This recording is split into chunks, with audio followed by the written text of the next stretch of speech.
carved in stone divine. It's all about your top four, nothing more. Rushmore Show kicking down the door, ranking the icons, the greats we adore. It's all about your top four, nothing more.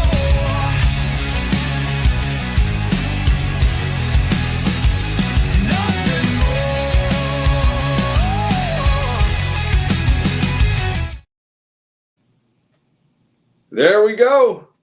This is the Rushmore Show, where it's all about your top four and nothing more, and sick guitar solos, apparently. That's what we're all about. We're about explosions. Top four, nothing more. Come on now. There we go. Kirk. Hey, so Nathan checked out the channel. He's going to be on in a few weeks, and he said he loves the old school 2000s riff playing on the intros. So good. Love it. So, well, we've moved on from that. 4 people in the chat say hello. I see Fox. I see Dusty, Iowa, Colin, and a couple other people. If you're here, thank you for being here. We are the Rushmore Show. It's Thursday, which you know what that means. We've got another Rushmore to go through. Andy, how's your week been? Week's been great, man. I've been living it up, man. We got waves and games. Waves and games. Mr. Small Whip himself, thanks for coming. And man, Genesis got her own YouTube? Is that your own YouTube, yeah. Genesis? Well, change the name because it's already a mod. So so you must have changed Mom's name to Genesis. Welcome. How's your summer going, Genesis? Genesis is a student of mine. Hey man, thanks for everybody being here. So Andy, tell me about your week again. Yeah, it's been great, man. We kids are at VBS, which is another VBS for the week. But just working. Started raising money for Argentina. So I know that's where you were getting to. But yeah, I'm going to Argentina again in November. And if you haven't already seen on my personal page on Facebook, I've been raising money and embarrassing myself along the way and doing some challenges. So go check that out. So far, I've raised almost $600 in 4 days just by doing this. It's been crazy.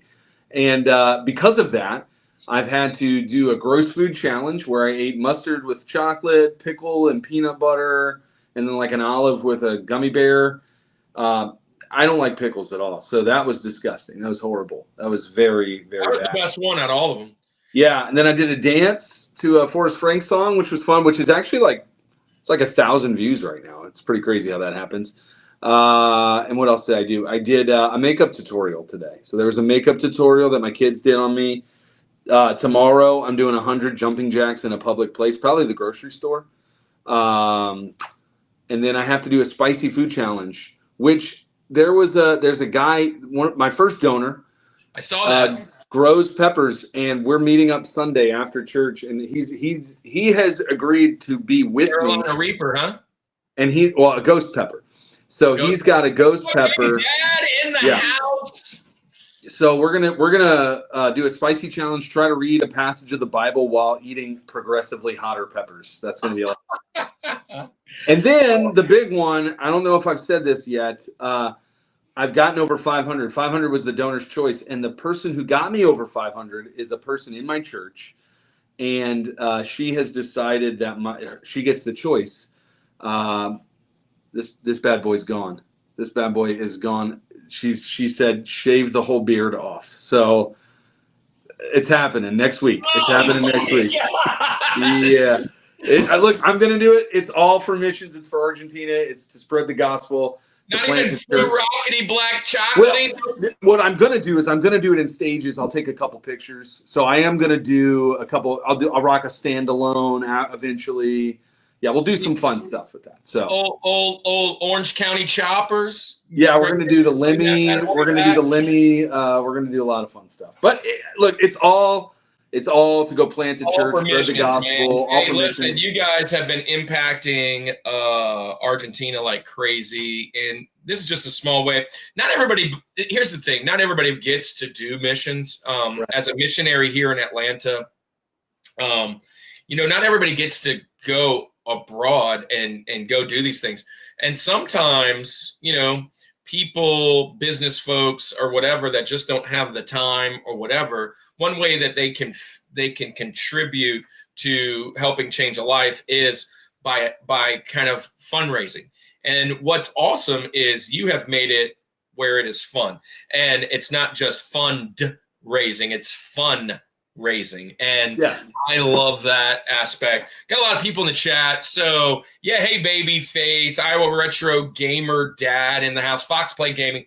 Thank you guys for all being here. Game Dad, I have given you a mod before when you were on the show. I cannot believe, I don't know why you don't have it. Game Dad says that he went on a mission trip to Mexico 3 times as a teenager to build houses. That's awesome, man. That's fantastic. I'm going to throw the wrench your way. Speaking of throwing wrenches, we might hear that today because we are talking about training montages. And if I know one thing, Andy is he loves comedies, and he will try and make this funny somehow, even though most good training montages are about completely not being funny. But I know that is kind of a place you're going to go. I see somebody new in the chat, Monkey Shine Lab. Is that one of our friends, people? So if you know one of our guys on the show today, say hello. Bud Files, thanks for being here. And Game Dad, I threw you a wrench, man. I see how it is. You took the wrench away. Well, it's back. If you can dodge a wrench, you can dodge a ball. Apparently, Anyways, you dodged that wrench. Yeah, you dodged it. So Monkey Shine Lab, tell us how you found us. He's with our friend Dusty. So since you're here with our friend Dusty, I'm going to throw you a wrench too, buddy. And that's kind of how we do things around here. And the reason I throw wrenches around, not just to promote what we're doing in training montages, is if you're a friend of ours, you're a friend of our people, you're a part of the community, please, by all means, use our community chat to get to know each other, and drop your channels there, and help us keep the riffraff out, because we're not a Christian channel, but we're not a Christian channel. And what we don't like in the chat is just people that are here to cause a ruckus. They can go somewhere else and do that. And so thanks for being here. And we love you guys. But Andy, today we're talking training montages. And so, I mean, it can kind of lean into sports montages or work montages. I think it originally started in the 70s with some of those big sports movies, but it has been used for all kinds of things. There's even one out there where the training montage is actually called out to be a training montage, which is hilarious. But maybe we'll hear some of that. No ruckus from you, Colin from Canada. So hey, we're announcing our next series today. We'll do that at halftime. When you guys are here at halftime, we'll announce our series for next 2 months. It's nostalgia, and Colin from Canada will be on that. Monkey Shine Lab. If you ever want to be on the show, let us know. Oh, Nostalgic is here. He watched our last one, and he's a good friend of a few people. I'm going to drop him a wrench as well. Be sure to drop your channels. So, Andy, I think we need to get going. We got 14 people in the chat, and this thing is going to ramp up quickly because our guests are pretty popular, man, and they are going to bring some folks in. Don't go anywhere. This is what I need you guys to do. First off, for all our new people in the chat, this, my friends, is for you. And I'm stalling again, as I always do right about now, to give you this.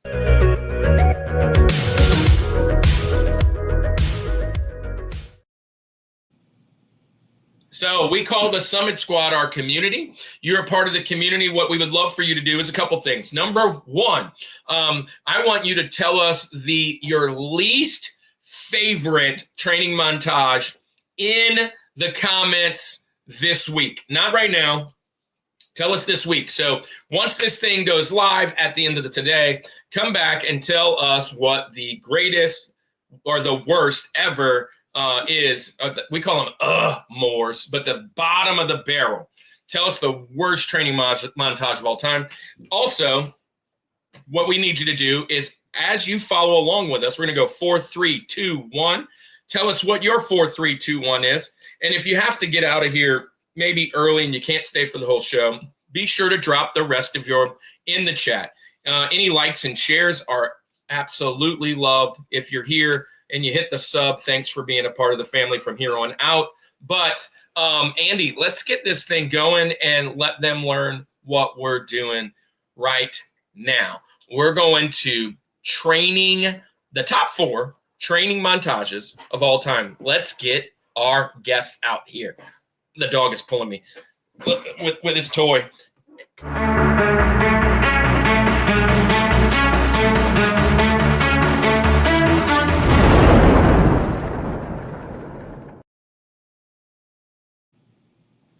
He wanted to open the door and come barge in as I was and play with the toy. Anyways, welcome to the Rushmore Show, and let's get our friends out here. So the first guest we'll announce is a guy. This is going to be his 3rd time on the show. He was on in video games last year, and then he was on video games again this year. He decided to jump on something outside of the video game world. His channel focuses on video games, but he also focuses on things like addiction and resellers and all kinds of things in the community. He's one of our friends. Welcome to the show, our buddy Zach, the Iowa Retro Gamer Dad, which is a mouthful. Go ahead, man, Zach. And let's get our other guests out here before Zach jumps in. We met this guy in the community. A couple of you guys, gamer dads here. He's friends with them. We've had Square Pegs on. He was friends with them. And I think we just met him in the chat, and he came to visit some of our people, just like some of you guys. Welcome to the show, our friend Dusty Flotilla, a.k.a. Matt, to the channel. And let's get this thing going. Training montages. So before we get started, Andy, let's switch them. Oh, whoa, look at that. Hey, It's like a montage. Yeah, just so our big heads aren't all over in front. Hey, so Zach, since you're kind of going first today, tell our people, the Summit Squad, everybody in the chat, anybody that watches later, why should they watch your channel? What do you have going on recently? Where are you going to be? What's the new thing? Just like try and grab all 20 people to go to your channel right now. It's your chance. Well, what is up, Summit Squad? Just trying to be as humble as possible. Just an Iowa gamer dad that went, onto YouTube one day.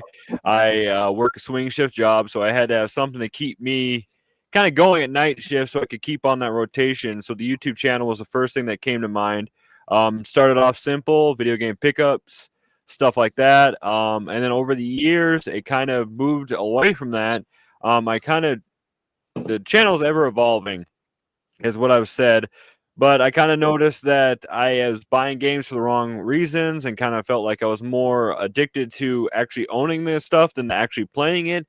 I found myself to be more of a collector instead of a gamer, which I am, as I'm a gamer at heart. I've been gaming since I could hold a controller and stuff like that. So I had made a video talking about how I was going to kind of stop collecting and why, and it did very well. And I found out that there was a lot of people out there that shared the same kind of experience or the same feelings. So then I started talking more about that, and found out that, a lot of people were gravitating more to that because it wasn't what people were doing on YouTube. It wasn't big flashy stuff. It wasn't all this stuff. It was actually real conversations and sitting down and essentially sharing feelings and thoughts. And people were loving that rawness. So I kind of kept going with that. And then on top of that, I was just kind of not necessarily calling out resellers or anything like that. I was talking more about the value of video games, and how a big thing is we should stop putting so much of a label on how much they're worth and stuff, and just more along the lines of what they're here for, and that's enjoyment. And so I talk about pricing, I talk about stuff like that and collecting. And recently, too, it's just been about I've started sharing a new hobby with my son. We've been getting into sports cards collecting. So I've been kind of sharing a little bit about that, too. And just in general, playing video games. It's really been all about always been a kid at heart when it came to gaming and stuff like that, and just a big movie buff. So I was like, when you guys did movies and stuff, I was like, I've always been what do I want to say, drawn to cheesy 80s montage videos. So I thought that'd be a great idea for a top 4 of picking our favorite training montages. It doesn't have to necessarily be the 80s, but just throughout the years. So I try to be as real as I can on my channel now. Like I said, I felt in the beginning that I was kind of faking it more to hopefully become a huge YouTuber someday, quit my job, and just make these videos. But, you know, like I said, it was got a big taste of humility when I found out that that probably wasn't in the picture for me. But now I've got the real image in mind, and that's just making content and having fun. So. Amen. That's what I'm talking about. Look, can I just shout out a few people before we talk about that, Zach? Colin from Canada is out here, Monkey Shine, but there were some new people. Patrick McCaskill, welcome back to the channel. He's been around for a long time. Dark Link, one of the amazing guys. Thank you, Dark Link. He handed out a bunch of memberships. So if you have a membership, it probably came from Dark Link. Thank him. Nostalgic. Welcome to the show. And El Comanche must be friends with Dusty, saying, Dusty, what's up? Thanks for all you guys being here and a part of the show. Oh, and my best friend from childhood, my boy, Kevin, is in the house. And Kenneth Bird, the winner of our first giveaway ever.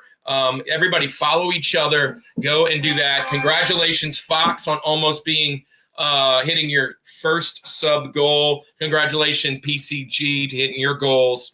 And Andy, let's get Dusty out here. And Dusty's new to this. This is his first time being here. But, man, what a crazy, awesome channel he's got. Dusty, we met Dusty from just kind of being in the community. Dusty, tell us why someone should show up to Dusty Flotilla and start kind of going through your library and see what's in there. Okay. Well, what started out as me recording proof for opening a hot Pokemon card set box ended up turning into me making this full YouTube channel, not just kind of, on a whim, but I'm not all about Pokemon, though. I am heavy into pop culture, 80s, 90s, everything, movies, TV. I collect everything and play video games, and I plan on covering all of that on my channel. I do have some video game content. I actually live streamed the last 2 days playing a game that just came out on Tuesday, Death Stranding 2. I'm just streaming it and people can talk if they want, Also, I did one movie review / physical media with the movie review, Demolition Man, which was my first foray into doing a long form video for a movie, which was actually, I had a really great time making it.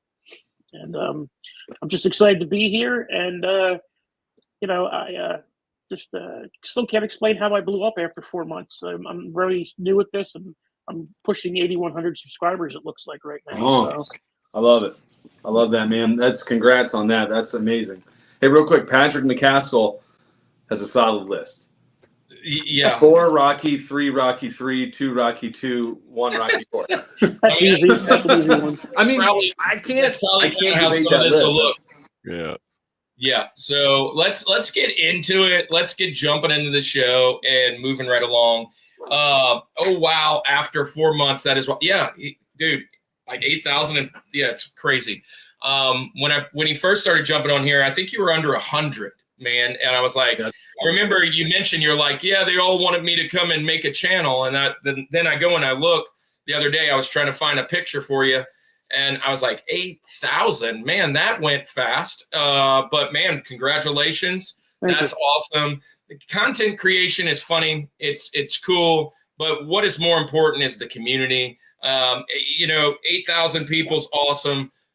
20,000 people's awesome. 1 million people's awesome. But what's really awesome is the 10, 15, 20 people that show up every week to us. Thank you guys for being here. And we appreciate you, and it's awesome, like just a great thing. So, Zach, you're on first. You're going to start with your very first training montage.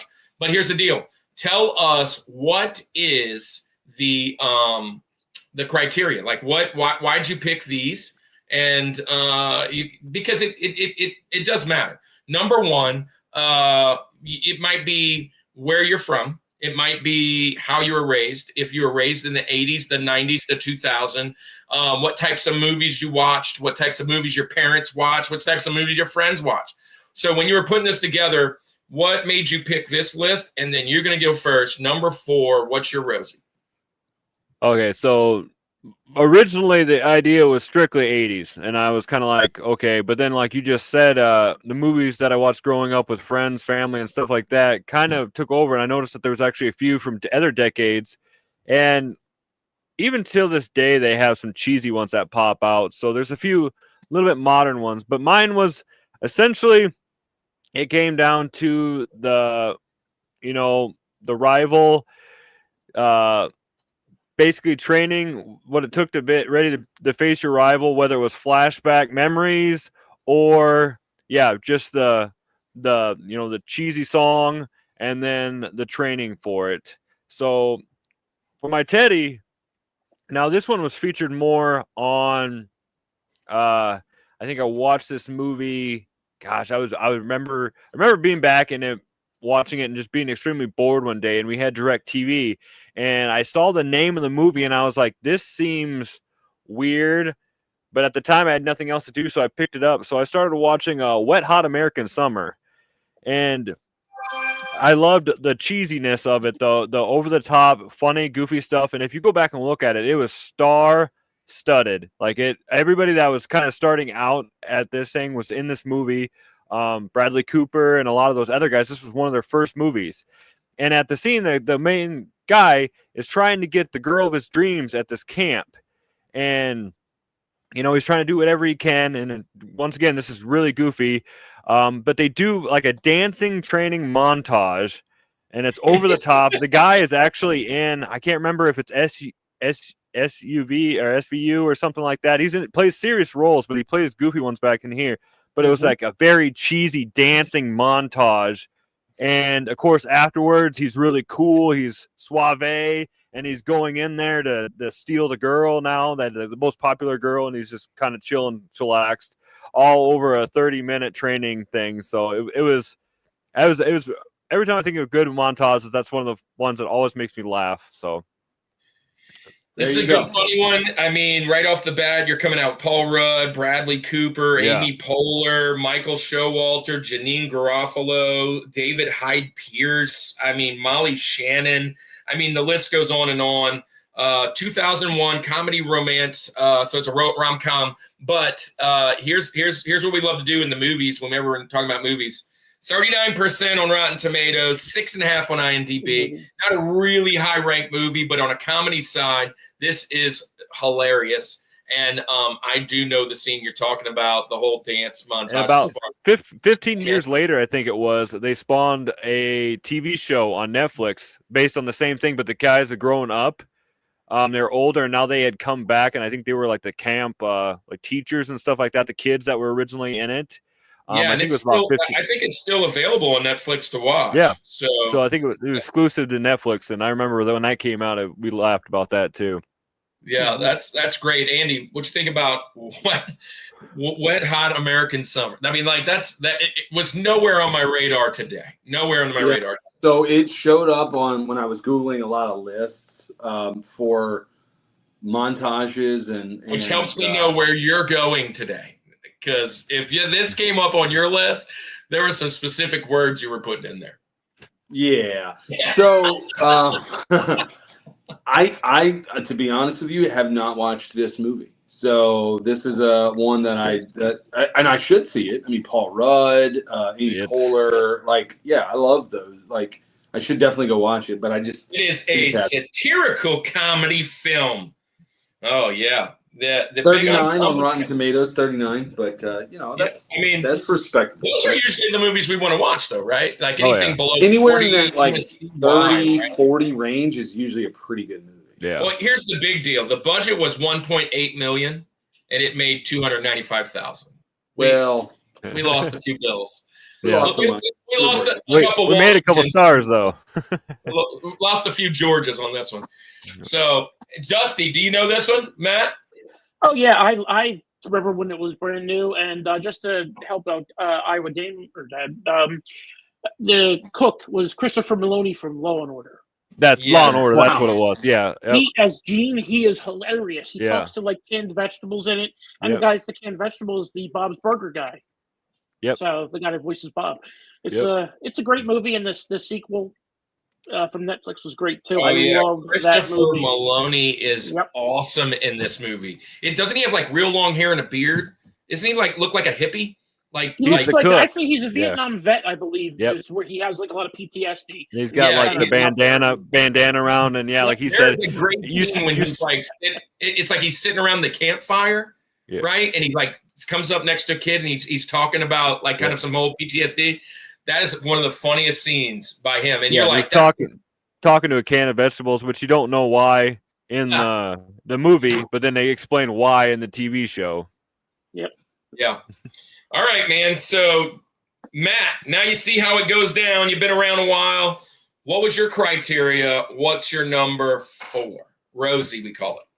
I mean, the criteria for me is simple. It's just I've seen the movie and I've enjoyed it. I mean, That's my kind of criteria. It's easy. So I'm very passionate about movies. Something my father taught me at a very early age, and I've got silly knowledge when it comes to useless information. So we may find out tonight. But my number 4, since I'm from Philadelphia, there might be an easy answer to that, and it's going to be Rocky 4. Nice. Rocky Quattro. Good pick, man. Tell me why. Rocky versus Drago. Rocky doing the Siberian thing with his, the training, and then Drago doing the high-tech drug injecting side of it.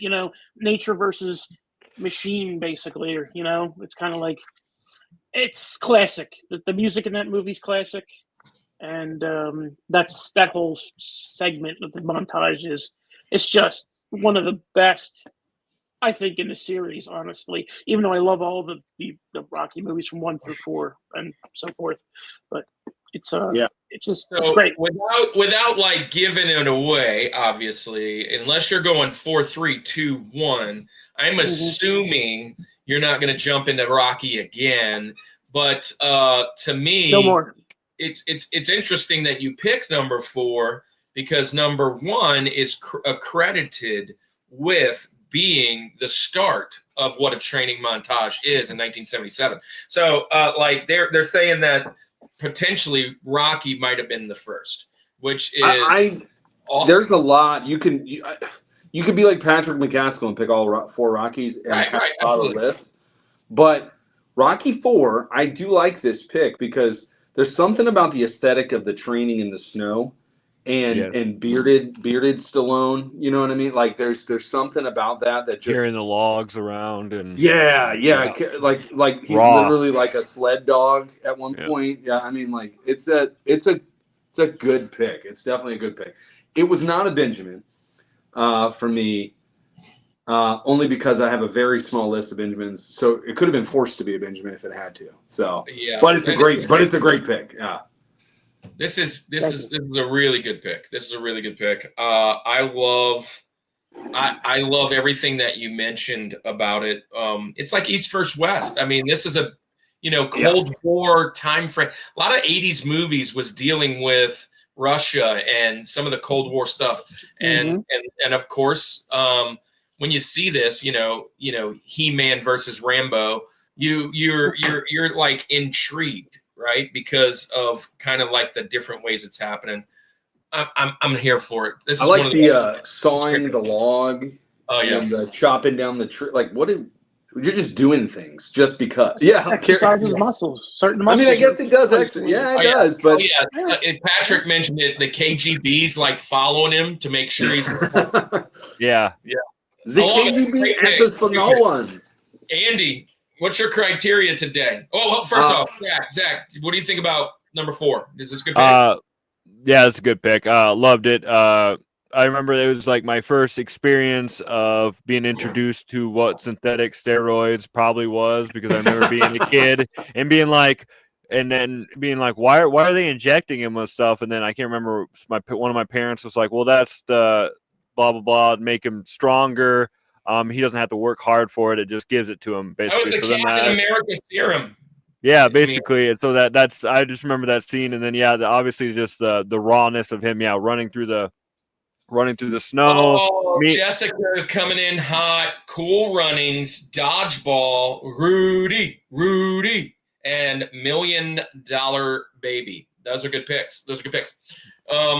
Yeah, this is I knew this was getting mentioned today. So, Yeah. Andy, I'm just surprised we got it at the Rosie, which is I'm so interested where you're going. coming in hot.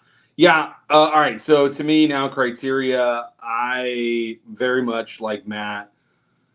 It's a movie I liked that has a montage. I mean, like, I didn't want to overthink it. What I did discover, I think, in my research was that there are certain scenes that, like, I had a notion of what a montage was, and certainly it is a montage, but it doesn't always look like a typical montage that we would think would be, like a Rocky montage, right? Like, think of the quintessentials, right? I can say Rocky because we've mentioned it already.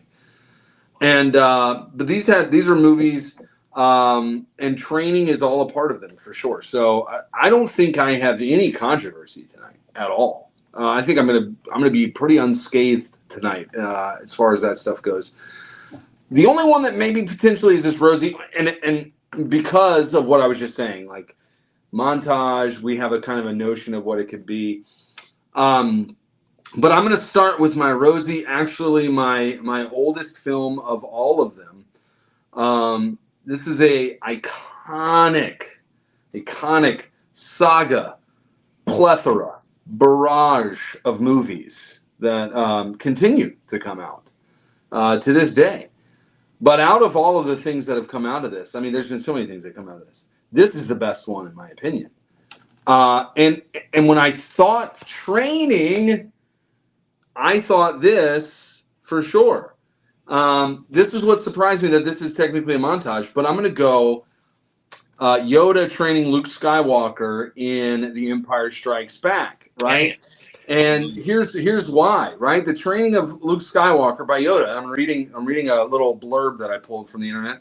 And The Empire Strikes Back is presented as a montage sequence, though it's not explicitly labeled as such in the film. While the movie shows various training exercises like lifting rocks, learning about the Force, it condenses, and that's the key of a montage, a larger or longer period of instruction into a shorter, visually dynamic series of scenes, right? That's how it becomes the montage. This is probably I mean, I know it's my Rosie, but like I said, when I thought training scenes, training montage, training whatever, when I started my search, I was just like training scenes in movies. And then I was like, which ones of these am I going to consider montages? Some of them are obvious. This is the one there. But dude, this is fantastic. It's, you're just now getting this whole Yoda into this series, iconic character, the lifting, the famous line, do or do not. There is no try. Like that's, I mean, what a great line from that too. Lifting the jet, the spaceship. God, I'm blanking on the name. Lifting it out of the water. It's just an iconic scene. I'm gonna go again with this Empire Strikes Back, Luke Skywalker and Yoda as my Rosie. Okay, so before anybody, I had this on my list a lot, and I took it off.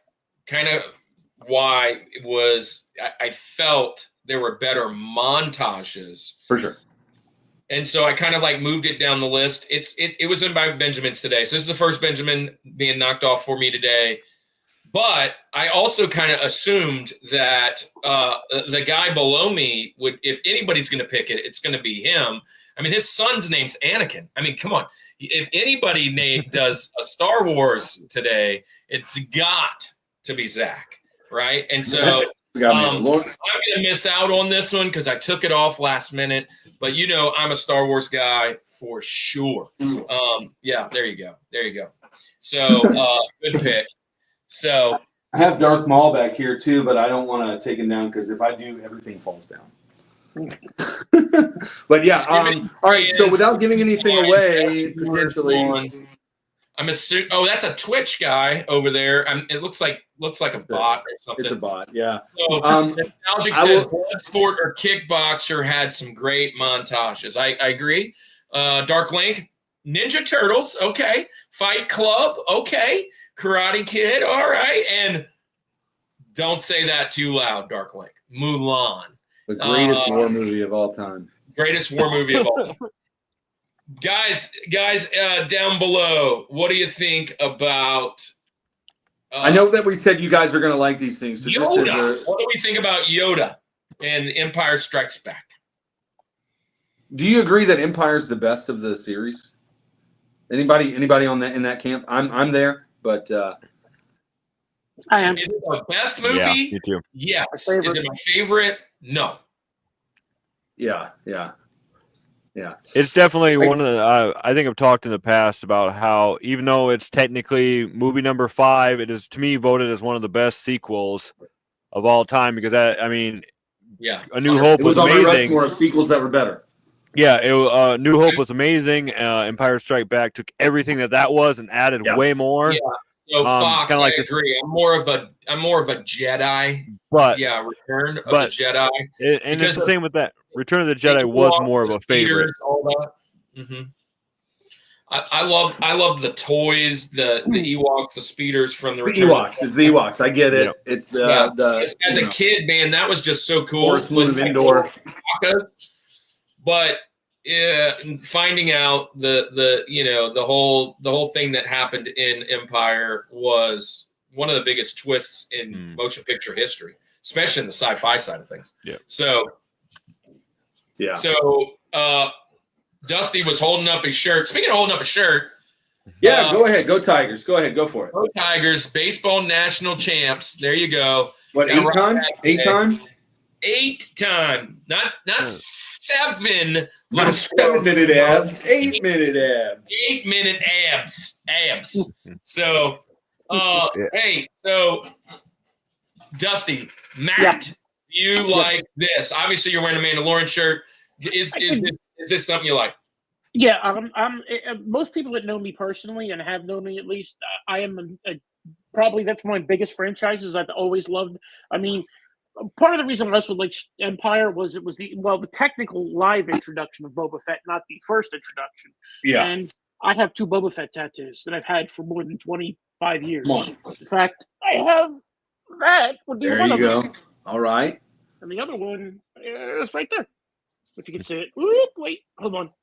Careful now, we're a family-friendly channel. No, I'm just- we got kids in here. No. But no, I've always loved Star Wars. My father, again, was my biggest influence when it came to movies, and he was a massive sci-fi fan who came up with on Forbidden Planet, Dave Yorston still, the original thing from Another World. I mean, he introduced me to those, and then I was born and I'm old enough that I remember Empire. I'm a little too slightly young for Star Wars by a couple of years. Like I was born in '78. Do the math. Me too. So I missed out on Star Wars, but I remember Empire. I remember seeing Return of the Jedi, and I've never looked back. I saw all the original. Actually, no, I've seen every movie, starting with the prequels, up to everything but Solo premiere night. Every single movie, the first time it ran on the East Coast. Just because it's like one of those things like, I'm going to do this. So at least 2/3 of the series, even though 1/3 of that part of it was garbage. But, my opinion. Yeah. All right, well, there we go. So I'm not going to get the hate. So I'm definitely unscathed tonight because my other 3, they're obviously training montages. So I'm excited about that. So Kirk, let's move to you, man. Says, I honestly love all the movies. The moment when he trained Luke, but not only that, that's when Yoda passed and joined the Force. Yeah, that's a big deal too. Absolutely. Talking about training montages, it was on my list because you always want to get some of your favorite movies in there, and this is it. And it's a cool moment. It's a cool moment. My turn, huh? So let me pull my list up. So when we're talking about, let me give my criteria while I'm doing that. Love the movie. All 4 of mine. This is a nostalgia month, so all 4 of mine are obviously from when I was younger. Matt, you mentioned that you were born in '78. I too am born in '78, so most of mine are coming from the '80s, early '90s type kind of time frame. Even in my Benjamins, most of them are kind of in that '80s, '90s range that I'm kind of depicting. But I'm gonna start off with kind of. Well, yeah, there we go. Let me get to my list. There it is. So I'm going to start pretty hot. If I don't have Star Wars on for a reason because I feel all 4 of mine are just bangers, right? And Star Wars was going to be on there, but I'm going to come in and going out the gate with my quote, right? My quote of the day, right? Wow, there you go. Right there. You're the best around. Nothing's going to ever keep you down. And I'm coming out on fire with Karate Kid. Yeah, And Karate Kid, 1984, Cobra Kai's kind of brought it back to life.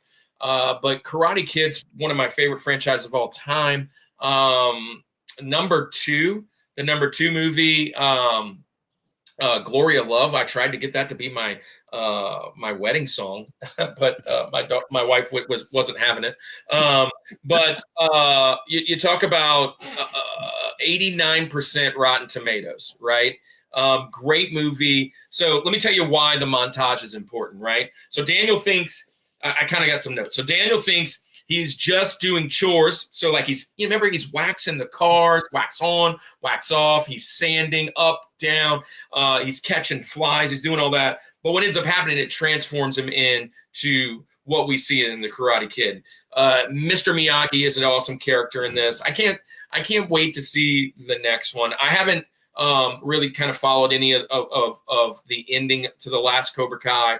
I've watched a couple of them, but I want to finish Cobra Kai and then jump into this last movie. I love this franchise, but there's actually 2 montages, right? There's a training montage, which one of my favorite, you're talking about while he's like waxing on, wax off, all that kind of stuff. When he's on the pylon out in the water, and he's riding the like kind of canoe, if you will, and trying to stay. But then there is a banger of a sports montage at the end during the tournament. It's not really training, but it's like, man, that's when the song comes in and he gets hurt. Sweep the leg and all Sweep of that. the leg, baby. Like, oh my gosh, this movie, when you are, 1984, I'm 6 when this comes out. And so 6, 7-ish. And it was, dude, everybody was doing the crane. Everybody and in mid 80s was loving this movie. Everybody wanted to move to California and see if you get trained by some crazy guy that's clipping trees, right? And so it's just a great franchise. The song, part of my criteria, a lot of it has to do with the song and the way it makes you feel, right? And so these songs come in. There was 3 songs done. So You're the Best, right? Feel the Night and Young Hearts were the 3 songs used for this. So I'm coming in hot. Number 4, My Rosie, Karate Kid 1. Yeah, the fact that Rocky 4 and Karate Kid are Rosies is what's really interesting me tonight. This is what's up, next. PNX in the house. Don't be on soon. Perfect age for that movie. Daniel's son, wax on, wax off. Funny. So I think you said everything about Karate Kid. I think everyone is pretty much in agreement about that movie. Between Rocky and Karate Kid, those are like the training montages that I think of, right? Which is why being at Rosie, I went a little away from those because, for what you'll see the rest of my list, but this is a great one. But what's funny, there's a movie that was out there made for VH1 that I feel like no one's ever seen other than me. There's like 4 people. I actually owned it on DVD. It was a parody of all 80s movies, and it was called Totally Awesome. Tracy Morgan is in it. Totally Awesome. And they parody this movie a lot too. So hey, let me just address this. If you're not a bot, and you're just whatever, welcome to the show. If you're doing this and you want to get your name out, that's cool. The best way to do this is to shoot this to our Instagram if you really want us to look at it. We're not going to do it here, but if you want to hang out, the guy from DK, we'd love to give it a listen. All of our stuff is down there at the bottom. If you shoot it down to us, we'll give it a listen. And hey, if you love music, whenever music comes around, we'd love to have you on the show. So shoot it to us in our Instagram. It's going to come right there. There it is. And then, yeah, we'll definitely give it a listen.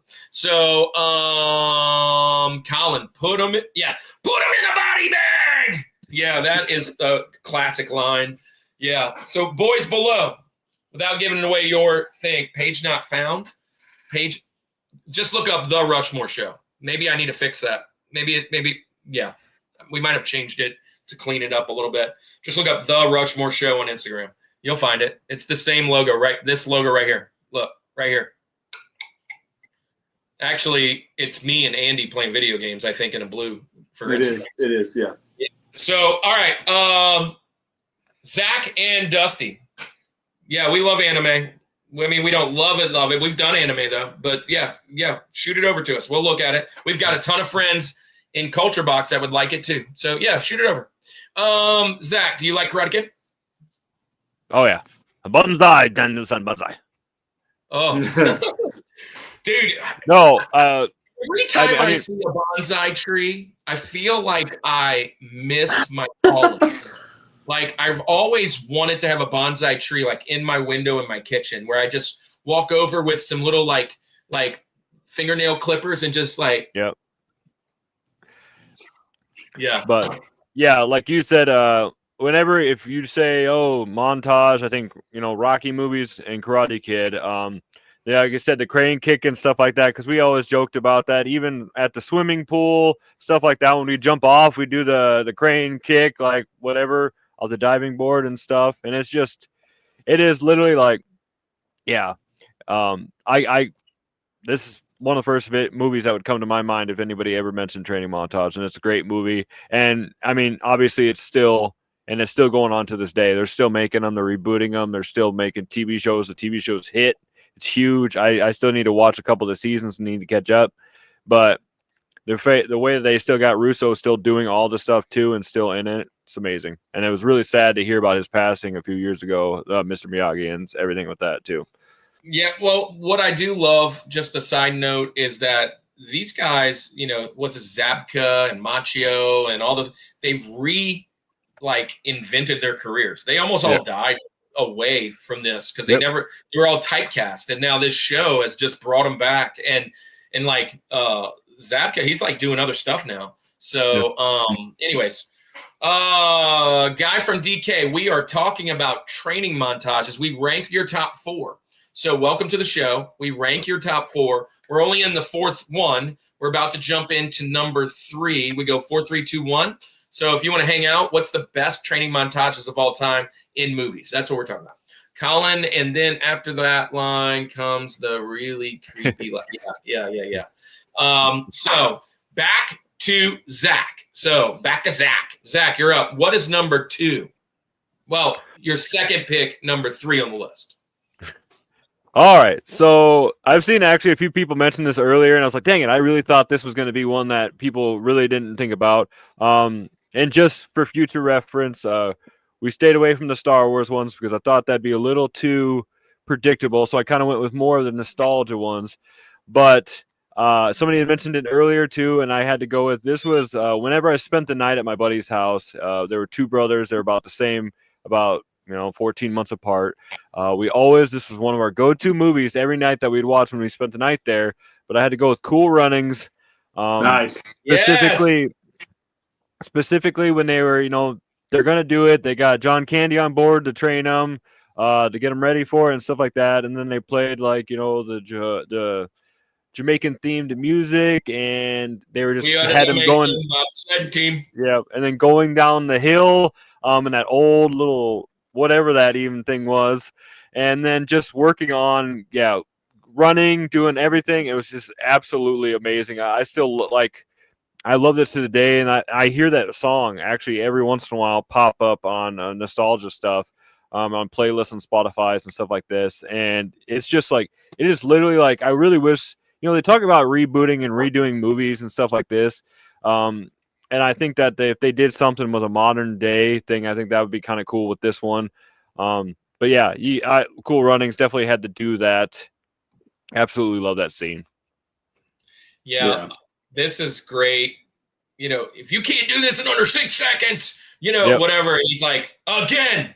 5.9. 5.9. He's running down the hill. 5.9. Get out of the way! Get out of the way! Get out of the The way! best part is like when he's in the ice cream truck and he opens up, thank you, Dad, and he like snaps off his hair.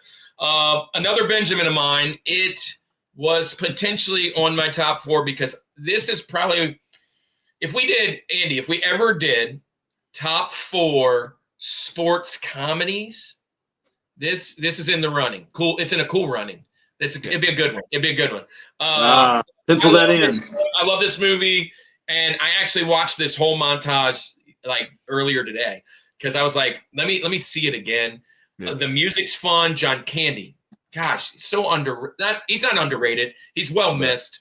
You know, he was Farley before Farley, but man, awesome. They're running across the bridge, and he's making all those snowballs, and then they catch him on the second time, and they come back over. They know what he's going to do, so then they all start hitting him with it, and then it's just awesome. This is a great pick. I love John Candy. Died at 43, way too young. He's one of those actors that it's like 43. Yeah, 43. Bro. Heart attack at 43. What? Crazy. Imagine if John Candy was still around. It's like one of those things where it's like, what are the movies we would have got? Yeah. I mean, I know that's selfish. That's probably. I mean, he's much more than just an actor. I know, Dude, but I mean, banger after banger. Yeah, great. And I think Cool Runnings.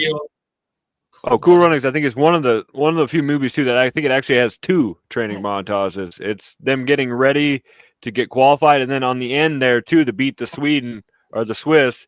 They have another montage too to get prepared to. Right. Yeah. Nice. Yeah. Cool Runnings was right at the end of his life. I mean, 93. Yeah. So he passed away in 94. Captain, my captain, bring it on! Blades of Glory, Rocky IV, Wet Hot American Summer, bro. Alex, you missed it, but Zach has already mentioned Wet Hot American Summer. And Matt has mentioned Rocky IV. Yep. Man, that's some good ones. And look, Guy from DK says, World of John Wick Ballerina 2025, really good training montage if you haven't seen it. Nice. So what about Little Giants, says PCG. And then Fox is responding, my son, the Little Giants movie, over a month ago. How coincidental. Icebox, dude. The Little Giants movie's fun. Being Canadian, John Candy is a Canadian Bacon. Wasn't that like his last movie or one of them? Yeah. Wagons East. He passed away while filming Wagons East. Yep, yes. That's what it was. Matthew Perry. Yep. Nice, man. John Candy. Almost man. here. I used to watch Candy, the cartoon, in the morning before school. Dude, I used to watch that before school, like every day for like, I don't know, a year or two, whenever it was on like USA. Polka, polka, polka? Yeah. Polka, polka, polka. Dude, but training montage, Cool Runnings, good Ziggy pick. over there, Ziggy. I don't even know if he has kids. Yeah. There's another one of my Benjamins gone, and man, it's going to get tough.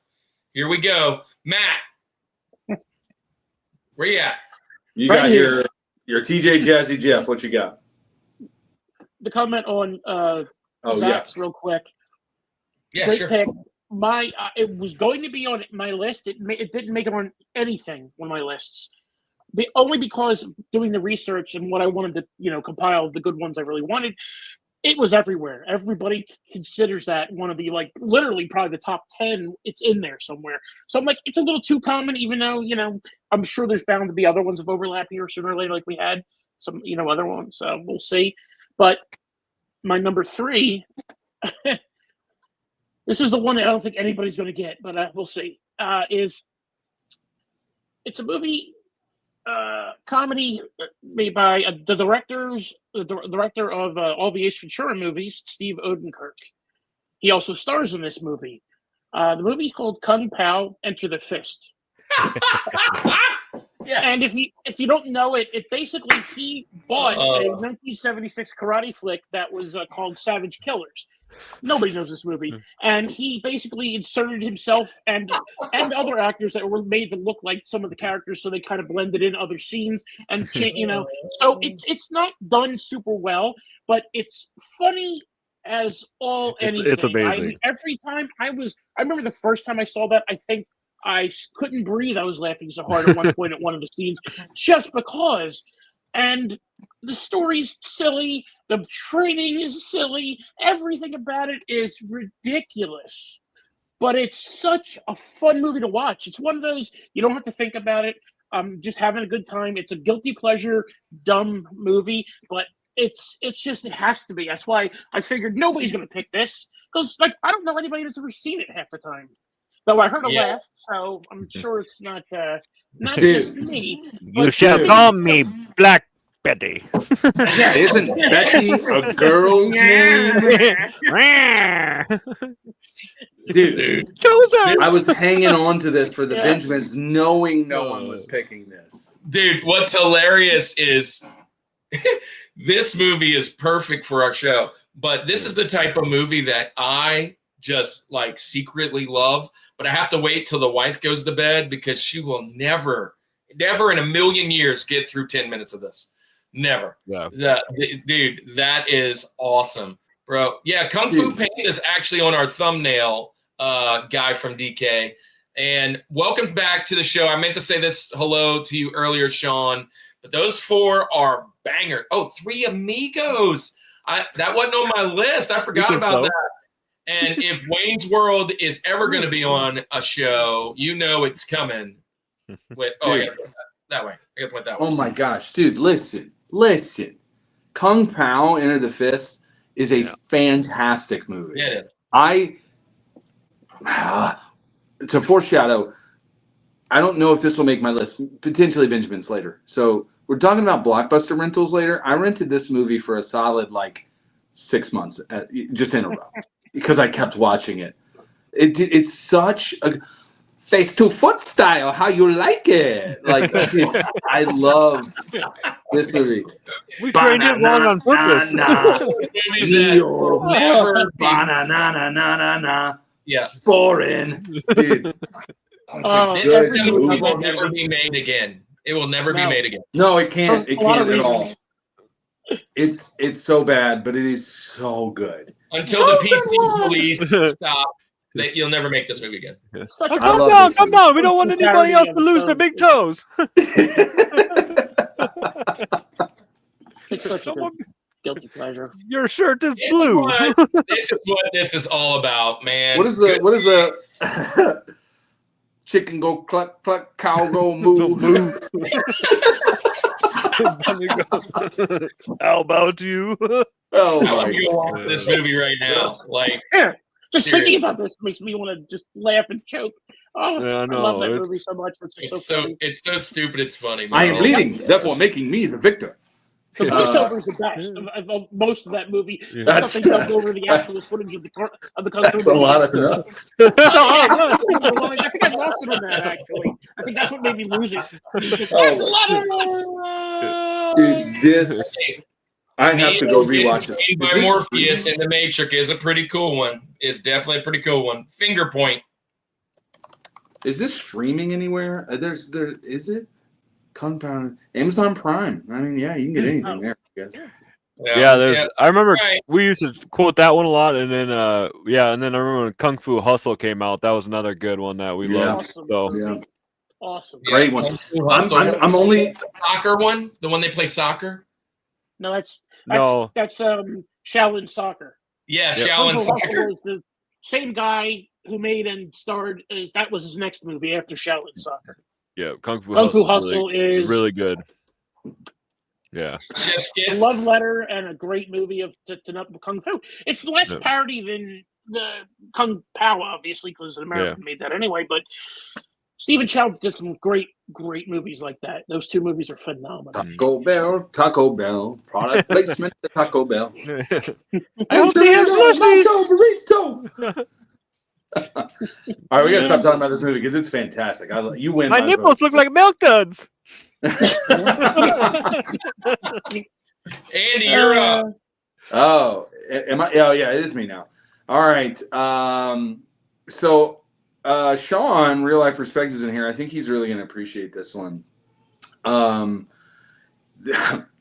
it is. My number 3. My TJ Jazzy Jeff That is correct. I'm going Billy Madison because he's training for the academic decathlon. That whole scene when he's talking to the groundskeeper, learning Spanish. Slow down. Yeah. Oh, okay. Yeah, dude, I love this. To be or not to be. That is the question. Dude, I love the training montage. Nothing you said today has any coherent thought. We are now dumber for listening to it. Dude, No boy, am points I for glad I Bill called that guy. Let me tell you about Billy Madison real quick. So, the training montage alone is great. The whole Spanish Armada, 1853. That is correct. And Chris Farley in that, dude, is so good. But I've shared the story plenty of times. This, in the early days of LimeWire and Kazaa and all those programs, I downloaded a CD. I had it on constant rotation in my car. This is probably why I didn't have a lot of friends. But it was no music other than the song from Billy Madison. But it was just quotes from Billy Madison, the whole CD. So it was like I put it in and it was like, shampoo is better. I leave the hair clean. Dude, Conditioner is better. I leave the hair silky and smooth. It was you did just all the unlocked a core memory, Andy. You What are you just looking at, unlocked. Swan? yeah. Dude, I remember so this was also back in so I saw Napster and stuff. You talking about that. So back in I those tell days, you who. I would download all the quotes, but I would set it to like my mouse click and the click of Yeah. and every time you clicked, it would go, shampoo is better. Shampoo is better. Shampoo is better. I love the dude, that whole movie is one of the greatest quotable movies of all time. Oh, It is my number one Adam Sandler movie of all time. Billy Madison is gold. I know that Andy, we can. so Dark Link, Andy should go into voice acting because Funny, no. In all seriousness, my first career choice as a child was I wanted to get into voice acting. Like I wanted to be a voice actor, and now I just speak for a living. I just preach now, so it's always been a voice thing. I always wanted to talk. You should go for a interview. But I would watch the movies so intently and quote them, but it was not just enough to quote them. It was quote them and mimic the voice too. And I think that was what it was. But Adam Sandler, man, this movie, I know that like we've kind of like skirted around it, but the montage for the training for the academic decathlon is good. Me and you, mano y mano. What does that This mean? one was not on my radar. I tried to find funny movies as well. This just, I didn't. Hey, PCG, you double dog dare me? Yeah. It didn't click. It didn't click. I wish I would have thought about this. I don't know that I still have it on my mountain, but it would have definitely been in Benjamin's because this is a great pick. It's one of my favorite Sandler movies. It would definitely be on the mountain. O'Doyle, I got a feeling that your family's going to burn in a fire crash. But for right now, I got to study. I love O'Doyle rules. And that's funny because that's a running joke in multiple movies. O'Doyle rules. Yep. Your dad's stereo system blows? No, he has a Bose. It blows. Oh, you just. Hey, Martha, there's another one of them flaming bags out here. I can't quote the next part, but I know. That's what I was like, oh. Don't tell me what to do, woman. Oh my gosh, that's such a good movie. It's so good. Where's that one streaming? That's what I need to find. Sandler is always good. It's always a good one to pick. So, all right, my turn. Let's finish off first half of the mountain with this. Oh.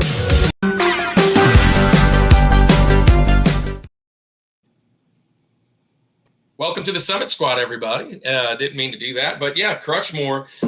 First Crushmore of the day is Rocky IV, and bringing it in hot. Wow. So, yeah, I went with two of the strongest that I could possibly come out with right out the gate at the bottom half of my mountain. And Rocky 1 is definitely a great one. I obviously kind of use that as a kind of a bait and switch, but it is one of the first ones to ever do this training montage. But this one is what I remember. Being born in 78, I was about 7 when this one came out, 7 or 8. It's 1985, depending on the month. I don't know exactly the month, but 7 or 8. And then seeing Ivan Drago, right? It was, you talked about the steroids, you talked about the technology, but it's two vastly different. You're getting 2 montages at one time, right? You're getting 2 apps. So I used Rocky 1, Eye of the Tiger, for the music on our post. But this one also has banger music. It uses Hearts of Fire, No Easy Way Out, and it uses Training Montage, the instrumental, which is awesome. But basically, Rocky's over in Siberia training, right? You got the KGB like we talked about. But it's cool because he's all old school. You talked about the saw on the logs, but he's like crawling and pulling like logs in the snow. And then it flashes over to Drago, and he's like in this high-tech thing doing the same thing, but like on these cool equipment. And it's funny, all that equipment now is stuff that's in like every major gym, right? Except, well, including the steroids. But, it's nothing like overly special. One of my favorite parts is when he punches that thing and it shows how hard he hits. I mean, that's like an arcade game, right? I mean, we all like to hit that at the circus or the carnival. But great pick here. When Matt chose it, I'm like, heck yeah. Number 4, Rocky 4, is by far my favorite montage because it's 2 in 1. Oh, and then you got Bridget Nielsen there. You've got, you mentioned like just old rough Rocky with his beard kind of like doing his thing. This is the best one. In the snow, hanging out, kind of living on the land, other one getting all the things. And then we know how the ending, right? Like he's mad because of what Drago did to Apollo. And then now at the end, he's coming back to kind of avenge. But man, it's my favorite Rocky movie, probably because of when I was born. Is it the best one? No. It gets low ratings, man. It's 39-40% by the fans on Rotten Tomatoes. It made 300 mil. Oh, so this came out in November. So I had just had my birthday. So I guess, I was probably 8. So I'm going Carl Weathers. We talked about him last week. R.I.P. And he was he was a triple Rushmore, right? Last week. But if you go back and check athletes that can act, but Rocky 4, 1985, big one, big dog. This is a good pick. I mean, we talked about Rocky 4. I'm just surprised that Rocky 4, I mean, is the one of the series that has double Rushmore. I mean, again, we're talking favorites. Is it the best? Is it the most iconic?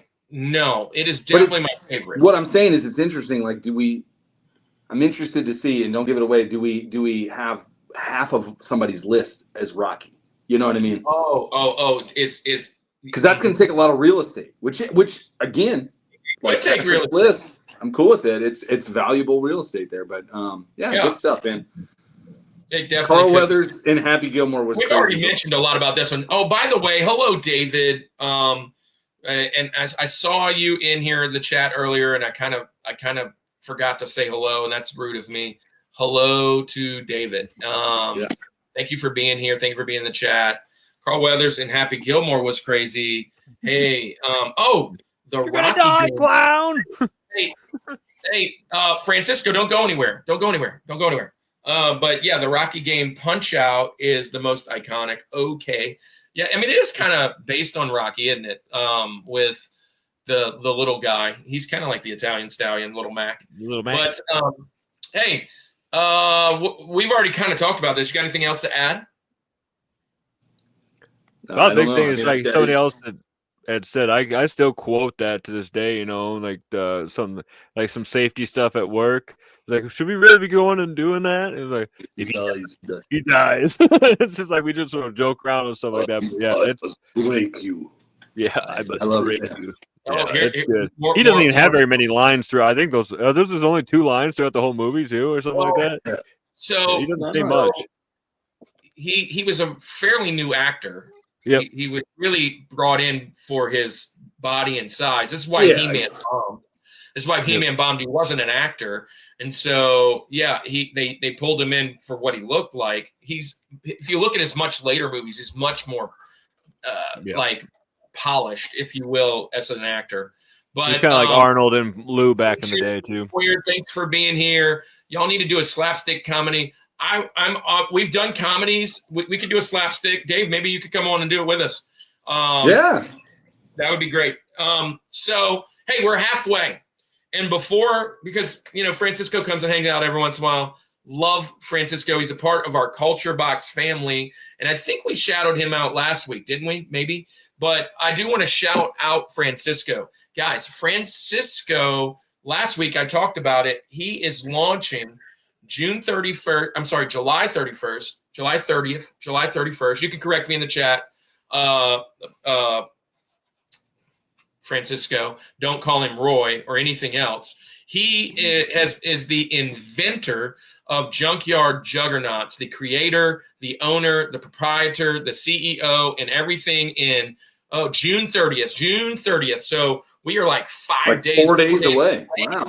So he is launching on Kickstarter his board game, and it is in depth. It is amazing. I've played with it.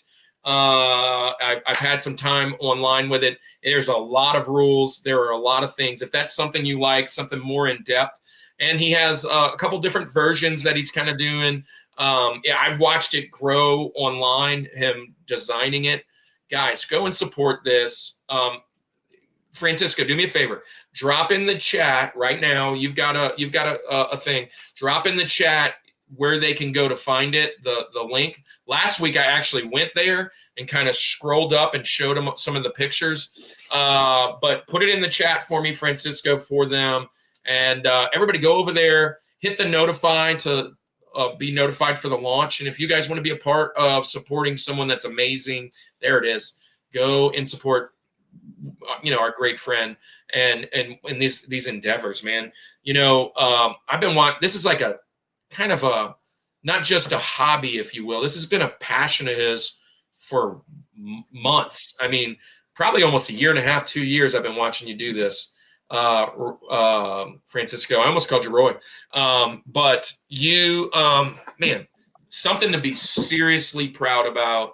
And I'm proud just that you're my friend. So everybody go follow that.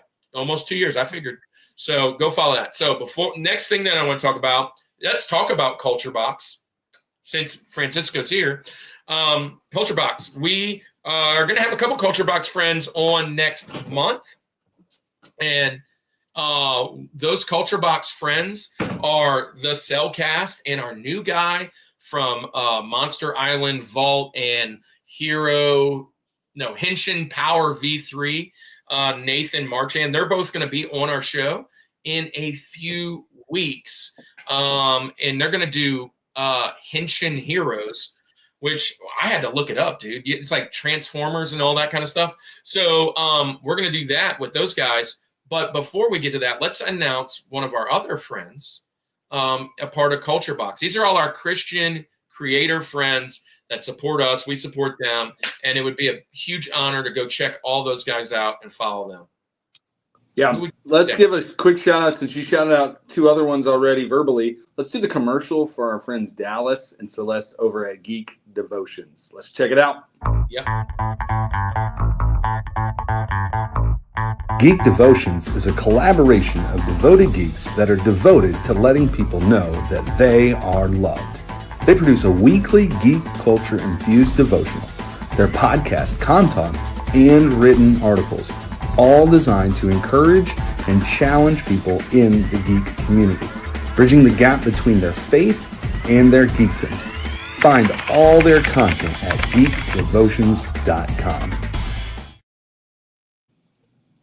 And just like that, we lost Kirk. I'm here. R.I.P. Kirk. There he is. He was filming his very own montage for a second. Ready for the second Anyway. half. Hey, yeah, go check out Geek Devotions. Let them know that we sent you. Great people over there. Love Yeah, them. man. So Francisco, yeah, Power Rangers are henshin. Apparently, it's someone that transforms from one thing to another, like becomes a hero by transforming into something. So yeah, Power Rangers definitely with the whole but we're going to be doing that next month. Speaking of that, let me announce next month's shows, if you will. Andy, while we're doing that, can you tell them about our favorite friend, our coffee drinker? Well, look, I was actually drinking coffee tonight, but it's gone because I needed it all. But first time on the show, I was actually, if you caught me earlier, I was actually drinking this. The official coffee of the Rushmore Show, Village Coffee. Check it out. Let's face it, at-home coffee can be pretty stale. Coffee at home doesn't have to be boring. The Village Coffee is here to deliver the flavor. The Village Coffee roasts coffee every week and sells online. Go to villagebeans.com to order your coffee today and use discount code Rushmore for free shipping. You want to go get some good coffee? Go check out Village Coffee. Go check out Village Coffee. So let's announce next month. So next month we're going into nostalgia, which this is kind of nostalgic as well. We're going into nostalgia. We're doing number one next week, childhood video games with Bryce J. Dub and Chris Reed from Yellow Rose. Then we're going to do video. Hey, pause real quick. Can we call him Chris from a Rose? Chris from a Rose. Is it possible? Can we talk to him about that? Okay. That'd be awesome. That'd be awesome. Then the next week we're gonna do video game cheats. So all your passwords, all your codes, all your Game Genie things, all the warp zones and everything else in between. We're gonna talk about video game cheats with MXS Retro and Arkansas Picker. We're gonna then have DNX, who was in the chat, and Owazrum, they're going to come on for nostalgic triggers. So things that make the nostalgia trigger, like smells and whatnot. We're also going to have on, we talked about it already, Cellcast, which Jacob and Drew are going to be on, along with Nathan, our new guy, doing Henshin Heroes. We're going to have a cool nerd retro cave. Derek Diamond and Jay Funktastic, they're coming on for sleepover games. This is going to be fun because it's not. I don't think it's just going to be video games. It's things that you do at a sleepover, like playing video games and whatnot. And then we're going to have the Warp Pipe Boys. We're going to have all three of them. Russ. We're going to have Russ, David, and Keith Screech from Retro Cart over, and we're going to do blockbuster buys. Basically, anything you can get from a video store back in the day. What's your favorite rentals? What's your favorite movies, popcorn, whatever you're getting from the rental? Then we're going to have Ferdbird the Nerd. We're going to have Troy Jackson from Troy Does It All. And we're going to have Lance Duet from Rebel War Pig Designs. They're coming on for collectible grails. And then we're going to have General Kenobi and Dad Vader on for Star Wars Sith.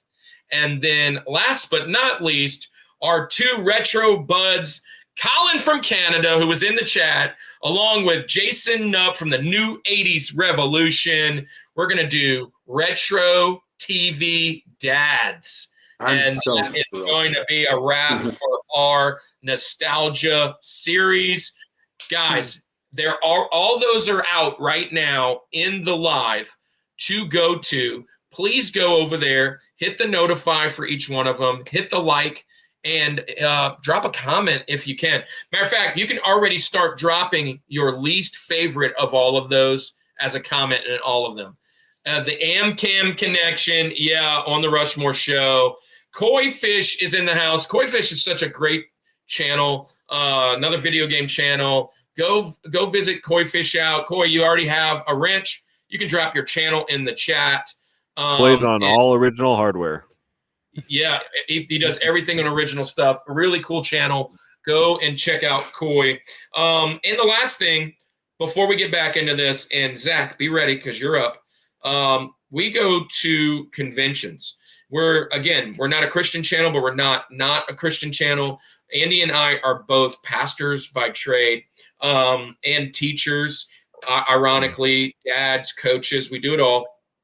And one of the amazing things that we get to do, instead of bash people over the head with the Bible out in front of conventions, we go inside, hang out, hug their necks, tell them they're welcome, that they're loved. And we talk to all the nerds, geeks, and gamers, and we tell them, hey, look, we get it.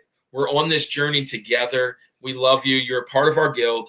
And we preach to them in the service. We have a service in the convention. So the next one is Louisiana RetroCon. It's a Super Mario Brothers themed convention. So I'm assuming we're going to talk about Mario Brothers at the during the message. So if you come by, see Davey in Gonzales, Louisiana, first week of August, you guys will be invited to come and hang out and do the gospel with us. By the way, we do need to shout one more thing out. And I just got reminded, we now have some members to the channel, which is crazy. Never thought we'd have any members. Thank you to everybody who are members. Real big shout out to Bryce JW, Patrick Little, right? Is it Patrick Little? Patrick Little, and Danielle Davis. Those are our first three original folks, and we're going to have a little video here for Bryce here shortly, as well as a video for Darklink. Darklink then joined in, and he helped 23 others of you come and become members, which is just wild and crazy kids. So as a member, one of the things you get to do at a George level is you get to pick for us to go back and redo our lists of any show that we've already done, because our lists have changed, and we'll make a video on it and share it to you. Also, we will go in and do. Oh, and look, Zach joined in to be a member. Thanks for that, Zach. And we will do we'll shout you guys out at halftime. Anybody who becomes a member during this spot, we're going to do a video of all of our members that we're going to play here shortly. Once this camp season and all this other craziness gets by, you'll have a video very soon. Thanks for being a part of this little mission that we get to do. So, all right, Zach, thanks for joining the membership. And man, it's just a small part. It just helps us to do more mission at the conventions, man. Thanks for all you do. And what's your number 2? Link. So Dark Link's in the chat. Thanks, Link. But this is Link, number 2 for Lincoln. Number 2 best training montage of all time. Well, we've talked about Sylvester. We've talked about Dolph. We've talked about a few of the other ones, but no one's talked about yet Jean-Claude Van Damme. Oh, So dang it. mainly this was another one. So we talked about Cool Runnings, and this was our other go-to because in the 90s, it was the two huge things was karate and ninjas. So Jean-Claude Van Damme that's what we loved. We loved it. We loved anything to do with karate and everything that went with it. And I just remember that scene when he's getting and I think what's the guy? Is it Bolo? I can't remember the actor's name. Okay, so that was the question. So you're doing Van Damme, but which movie? Bloodsport. So I had to do Bloodsport. It was between this one or Kickboxer. But Bloodsport it's the Jean-Claude Van Damme movie to me. Yes, it is. And then the whole talking to the sensei, and then doing all the scenes where they pull him with the ropes and he's stretched out and he's screaming, and then just him doing his splits all the time, and even I think at one point they're trying to catch stuff and everything. It's just it's him, and then when he comes out when he's blindfolded and he has to set the table and stuff like that to kind of show that he can do stuff without seeing it, and then he can just sense it, get that ninja spider sense. But it's still just to me is, like I said, between this and Kickboxer and The Quest was like my favorite Jean-Claude Van Damme movies growing up. And Kumite and stuff like that. And I watched it a few years back, and as cheesy as it still is, the Cordy, it's still amazing. It's still nostalgic. And yeah, so I had to go with for my Lincoln, I had to go with Bloodsport. So during COVID, well, first off, Van Damme's been on my list for action heroes. He's been on my list for movies, action movies. Bloodsport's one of my favorite movies of all time. This was my number 5. It like literally was number 5 on my list. I'm going to throw it out there. I had Bloodsport / Kickboxer at number 5. So if you guys don't take the Kickboxer, it's coming. Because here's the deal. They both are so iconic. And I mean, they both do the whole split thing. One, he's in the ropes. The other one, he's getting pulled all crazy. But the music and everything during COVID, we're sitting around and I'm like, oh, I'm going to watch this. And I had my son. And so he's 10 now. So COVID was 5 years ago. So he was 5-ish. And I put the movie on and I was like, this is awesome. He's all like, he's building like the kumite with like pillows and stuff. And I remember doing that as a kid. And then I was like, whoa, sex scene. Whoa, F-bomb. Whoa, I forgot all that stuff. And I'm like, we got to force it. And then here's the deal. I have like some videos out on my Facebook of Cannon, my son, like trying to be like Jean-Claude Van Damme and like acting like he's blind. And so training montages, there's 2 of them in this. So you got the montage where he's actually training, and then you got the one where he's going through the tournament. Yeah. When he's with Booger, or not Booger, Ogre from Revenge of the Nerds. Yep. Which I also he's probably gone by now, but Colin from Canada, appreciate you hopping in. He said goodbye while we were talking about that. So appreciate you being in here. Bloodsport. Absolutely. So this is a great pick. Great pick. Do you like Bloodsport, boys?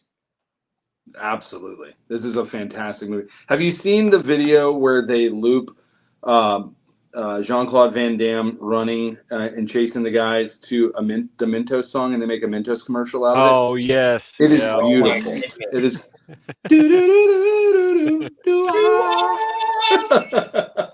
Because it is. It's over the top cheesy. Like they're tripping over stuff. They can't get across. And then it's what's his name? Run across the boats and stuff. Oh, this is the guy, the actor with the eye. Why can't I think of his name right now? He was in Fast Times at Ridgemont. Played the football player. Why am I blanking out? Yeah, he's in. It's one of his first roles too. After that, and he plays one of the cheesy cops in it too. So it's. I was wondering, but yeah, it's I'm trying to look it up. It was sitting in my 5 spot. You talk about. I love how you mentioned ninjas in the 80s. One of my favorite movies back in the day. Forrest Whitaker. Yeah, Forrest Whitaker. Yep. Was American Ninja, right? And Michael Dudikoff. Michael Dudikoff. Yeah, and I watched that like 3-part series. Not what is it? What's his like Machine Gun Joe or whatever the heck his name. Anyways, I watched the whole thing. And it doesn't hold up like Bloodsport. No, not even close. Not even remote. I was like, we liked this back then.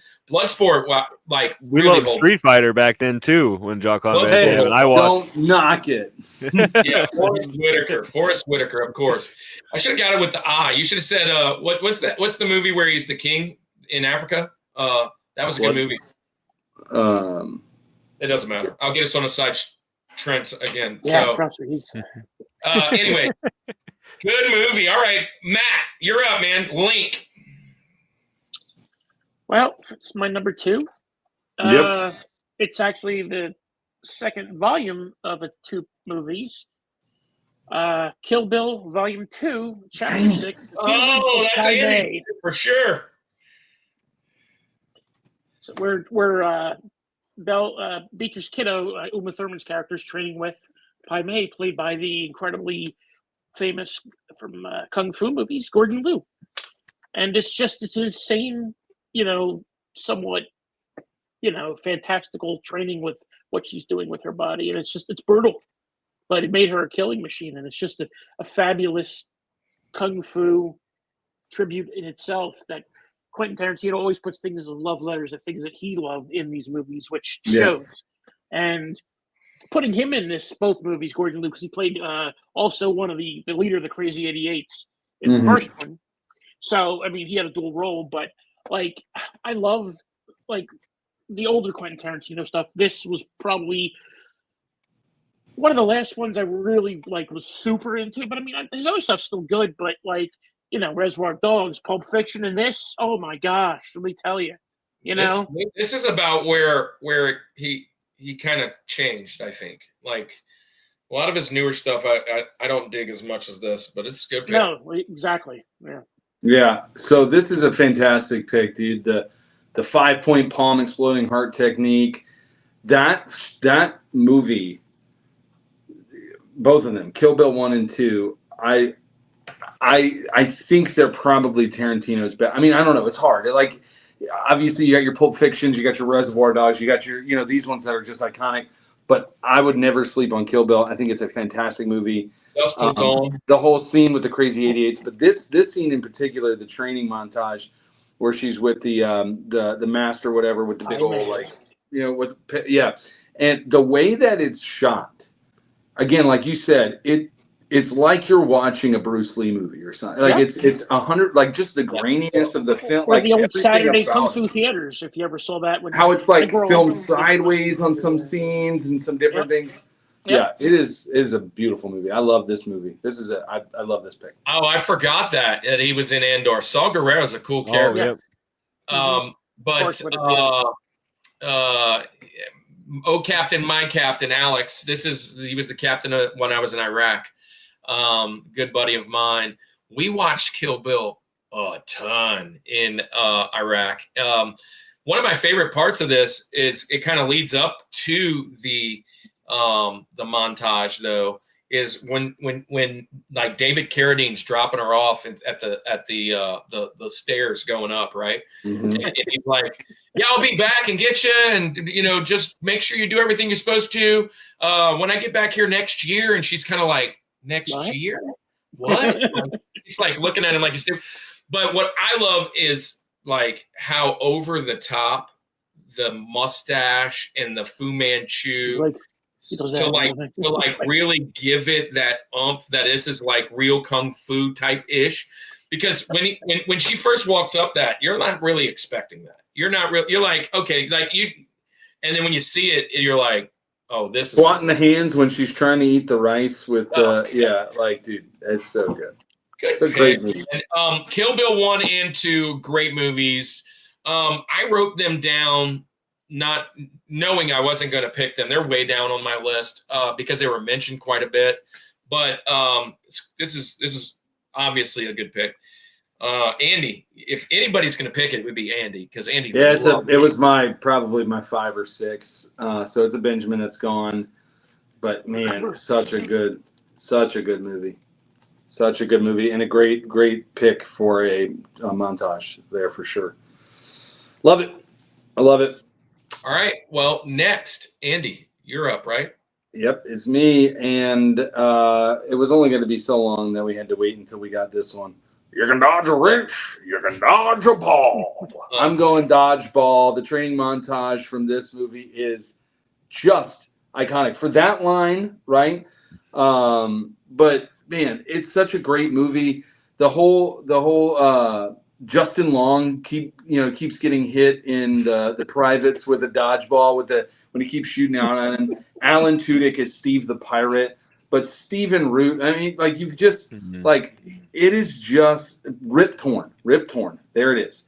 Rip Torn's character training Patches O'Houlihan is one of the greatest.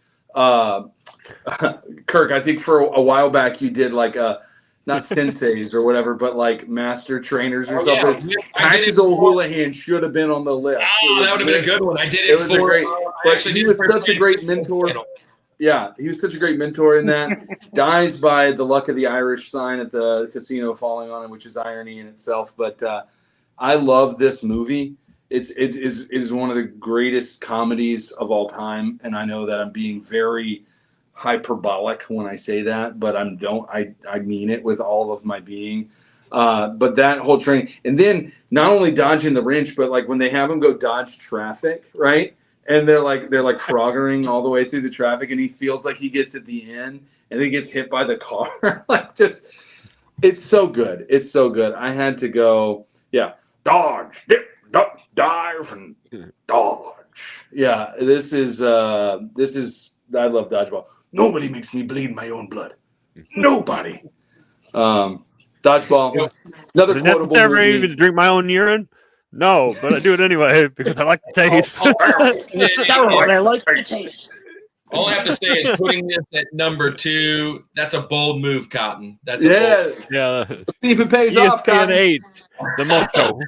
dude. This is a great movie. When I saw that it was kind of in the lists of these, I knew I immediately knew I was going to have the wrench joke, and I immediately knew you were going to pick it. So, dude, Joel David Moore, that actor, was in Grandma's Boy, was in all the just so a small, like, what has he done? I mean, I don't know. Maybe I don't keep up with it as much, but he was like in all of these types of movies in the early to mid 2000s. He was every one of those. What was it Grandma's Boy when he plays like the nerd?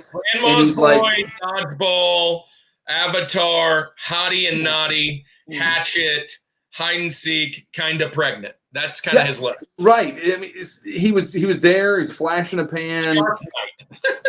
But yeah, It's a shame. He was fun. He was a fun actor in that movie too. When he played he was a genius programmer, so he was the hot shot of the video game company, and he was a jerk as well as a dork, and it was like nobody liked him.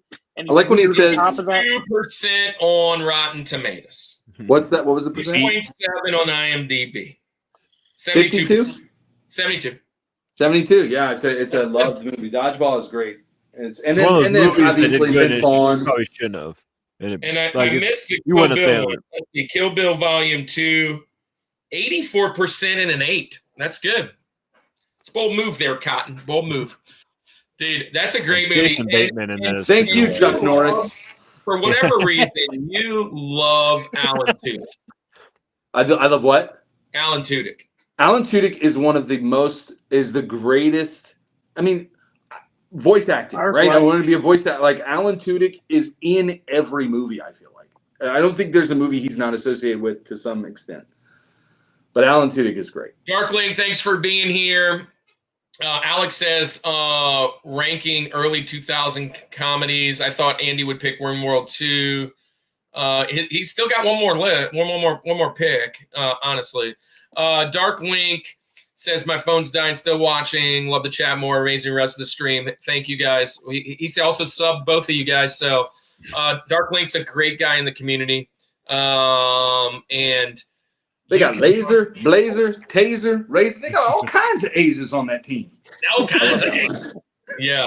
All right. Well, this is a good pick. Alan Tudyk is amazing as the resident alien. I am really enjoying that. I haven't finished. I've seen about 5 episodes and I'm enjoying it. So don't give anything away, Alex. I loved him in A Knight's Tale too. Listen, Alan Tudyk is so good that he is gold. Alan Tudyk is so good. He is Hey the rooster in Moana. Like, he's, you know what I mean? Like, there's no lines, but they had to get Alan Tudyk for that, which is crazy. Yeah, he's. I love Alan Tudyk. Andy. So Firefly too. Firefly. Well, we tried watching Firefly with Francisco, and Andy was like, "Well, sure, Alan Tudyk's in it," but yeah, he's King Candy and Wreck-It Ralph. Oh. Hey, people! I love it. Turbo. So, Andy, this is probably my highest grossing film on the list today. Right. Okay. Let's see, 75 million, 300 million, 130 million are my other 3. So this one is coming in at a whopping 553 million.7. Rotten Tomatoes only gives it a 43%, which is crazy. It's just crazy. Andy, I think you know where I'm going because it has been my example for training montages since we started talking this thing up. It is one of my favorite disaster movies of all time. It's one of my favorite movies of all time. One of my favorite soundtracks of all time.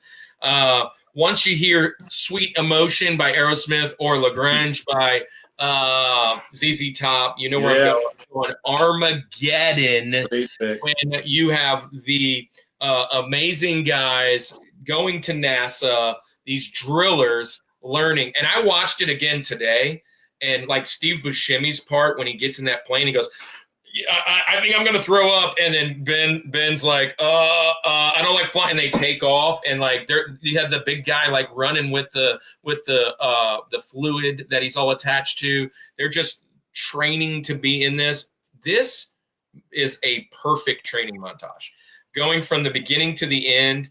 When what's his name raises his hand, he's like, what's an SR-71? And he's like, and they go and show him these. It wasn't SR-71, it was the shuttle. But dude, Armageddon. It was when training montages came up, I kept trying to think which ones couldn't be sports, and this is the only one that I couldn't get away from it. Like, I'm like, it's amazing. Like, not sports, not fighting. It's the only one, and it's music. It's nostalgic. It's just goes with the emotions of everything. Going with Armageddon. Michael Bay, man. Michael Bay he gets crapped on so much, but I love this. So 4 songs: Sweet Emotion, Leaving on a Jet Plane. That's a big part of that. And then I Don't Want to Miss a Thing in Lagrange by ZZ Top. I Don't Want to Miss a Thing is single soundtrack songs might be in Rushmore. I mean, it may, like, My Heart Will Go On and I Don't Want to Miss a Thing. I think are like the top 2, right? Like, or like I Will Always Love You, Whitney Houston. I mean, you know, like they're just iconic songs that are made. And you don't even have to watch the movie to just really enjoy that song. But yeah, Armageddon, great pick. Bruce Willis. We are avid Bruce Willis fans over here at the Rushmore Show. Alex, he says, Kirk, great pick. That whole Motley crew reminds me of the CMAT team. CMAT right here. So I was senior airman, right? And this is a poop shovel, right? I have to unscrew it. But anyways, CMAT was the Coalition Military Assistance Training Team.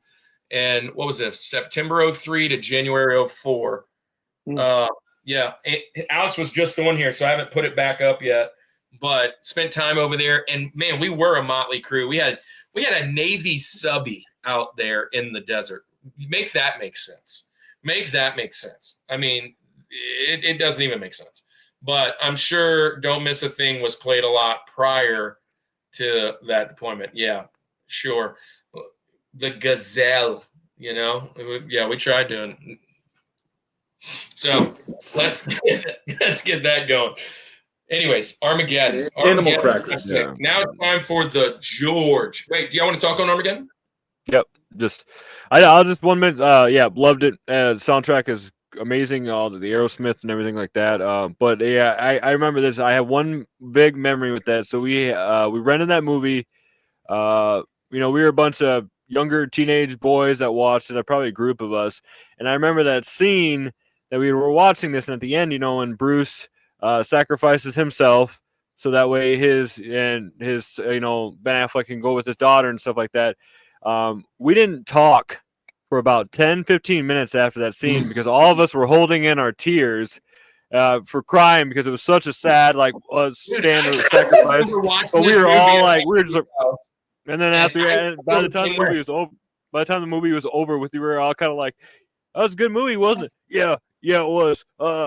You guys want to play some games now? Yeah, let's play some games. That was kind of like when Kirk came over and watched the Saints versus the Vikings playoff game in our house. Tell him about that.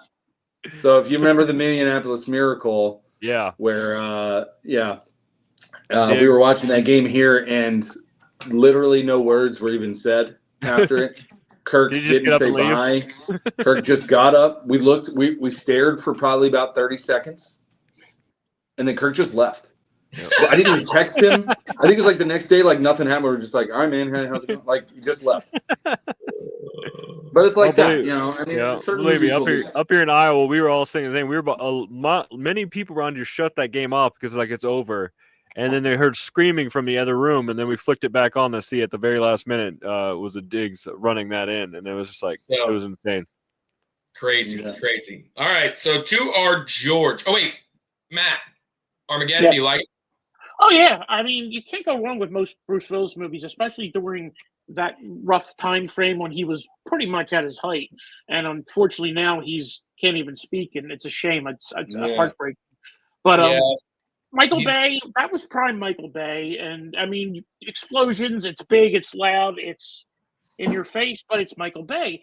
It's one of his best movies, to be honest with you, and the cast is excellent. You got so many people and so many players below the main cast, and just people you've seen. William Fichtner, who's been in everything, and just so many of these other people. I know that guy, but I don't know his name. And it's like, it's overall. It was kind of cool to see Liv Tyler and then having Aerosmith be most of the soundtrack. Yep. I wonder. It wasn't nepotism, was it?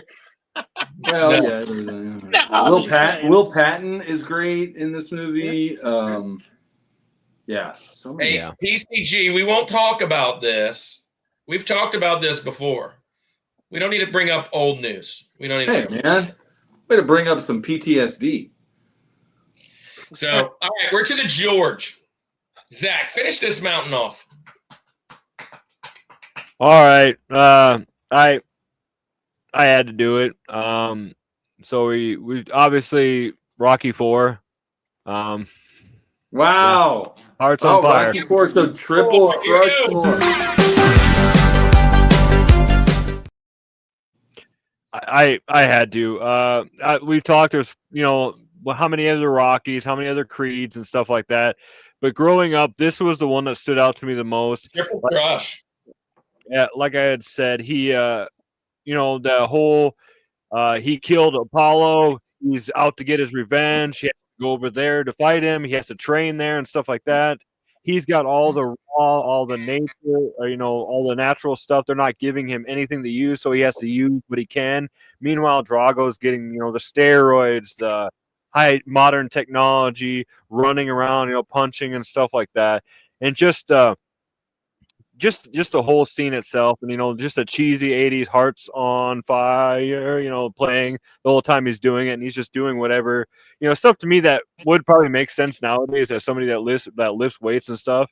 Because as a kid, I was just like, what is this? It won't do anything for you. But yeah, just having the functional strength of what he's training for, and just leading up to that moment, like I said, he had killed his best friend and trainer, and like you, Cold War, everything was still between the U.S. and Russia was still high tensions and stuff like this. So this was just the scene, and yeah, literally, like when I think of training montage, we talked earlier about that. This is the one that pops out, and even so much that I did this as a parody. I did a few years back. I did a charity for Feeding America, and I did a parody about eating a spicy pepper or eating spicy stuff for this.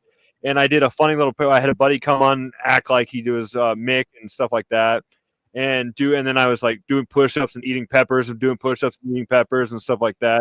And it's to me the training montage. But this was my absolute favorite one. Well, triple Rushmore. So ad nauseum. First time that we've said that today. We've talked about this ad nauseum. Yeah, that's kind of one of our. Well, it's one of my things I always kind of say, but yeah, we watched this a lot. Peter in the back in the house, that's a lot of crushing. Rocky was CrossFit before CrossFit. Did anyone say opening training montage of Three Ninjas Knuckle Up? No, I forgot about that one. Not yet, but Three Ninjas was an 80s icon. That original one, man, I love that one. Yeah, but the dummy and the lights, and when they hit the lights up and stuff like that, So we've talked about this a lot. Does anybody have anything else to add? I do not. Let's go, Matt. You're up. What's your George? Well, it's a Rushmore. Empire Strikes Back. It's Empire Strikes Back. You think I like it a little much? I got tattoos and I'm wearing a T-shirt, so Joey G. it's Star Wars has to be up there for me when it comes to most stuff, depending on the subject. But Luke and Yoda, it's timeless, and again, my favorite Star Wars movie of all time, and it was perfect for that. And it belongs somewhere in these lists, if not the first one, but definitely in my passion. That's why it was number one for me. Yeah, I mean, this is a fantastic pick. Obviously, I agree with you. Thank you. But yeah, this is what I think of training. I want Yoda on Luke's back, like, that's. I really like the Seagulls version. Yes. It's a great one. They just did a new one, not a song, but they allude to that song in this new video that they put out. Wow, hilarious! I mean, if we're talking about funniest online videos, we did that with my daughter way back in year two, like in the beginning. I think you mentioned this one. And this was mentioned. That was mentioned where the bad lip reading. Oh my gosh. Yep. But obviously, this is a great pick. We're all Star Wars fans here. We cannot doubt that. I'm a huge Star Wars fan. I don't have any tattoos of Star Wars, but I would. I don't have any kids named Star Wars, but I can't have kids anymore. But yeah, my son's name is Canon. I mean, that's close. Anyways. I tried for Han Solo, but she wouldn't budge when I was naming my son. Wicket. But Anakin's pretty cool. Anakin is pretty cool. So, all right, Andy, what's your George? Well, let's get down to business. Really? This is the greatest training montage for a 90s, 2000s kid. It is not only the greatest training montage, it is the greatest war movie of all time. Yes, I said it. Yes, I stand on it. It is fantastic. I'll Make a Man Out of You. Listen, let me just say this. Mulan is one of the more slept on Disney movies of all time. It is such a good movie. If you haven't gone back and rewatched it, it holds up well. It's hilarious. It's got just enough action and that in it too. But the whole training montage of I'll Make a Man Out of You, where they're fighting together and they're trying to climb up that giant pole, and Mulan, the girl, is the first one, the only one to do that. Man, I absolutely love this one. The fact that it's set to this song is just the cherry on top, right? It's one of the greatest Disney songs out there, and I know maybe a hot take on there. I didn't say the greatest, but one of the greatest. It's up there. I love Mulan. It's a great movie. I liked the live action remake. It's not the same as the cartoon. I like kind of the different route they took with it. It's cool. But when it comes to training montages, I knew it was going to be Mulan and whatever else. Love this movie. Love this montage. Love the song. It's just the greatest war movie that's out there. Mulan. That is where it is. Yeah, I had a feeling. But I feel like you're trolling us because it's a great one. But the best ever. Okay. It's my favorite war movie. I think I've said this, and she's not in the chat anymore because she's probably already asleep. But Genesis was in the chat, one of my students. After I call roll in my class, I go, let's get down to business.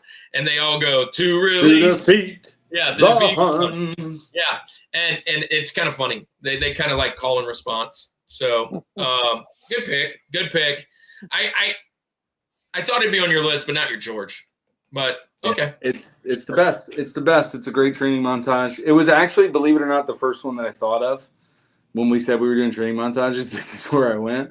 But this is just the childhood that I had. This was where I was at with, again, right in that time frame of things. There's a lot of great things in that movie. Mushu is fantastic. That's the one thing I don't like about the remake is Mushu's not a part of that. But yeah. Which that's what most people didn't like, and it. I don't like how the comedy relief in most of the comedy relief in the remakes gets kind of. Well, yeah, the remake of Mulan was not meant to be the same type of movie. It was not very comedic. I will say she is one of the best.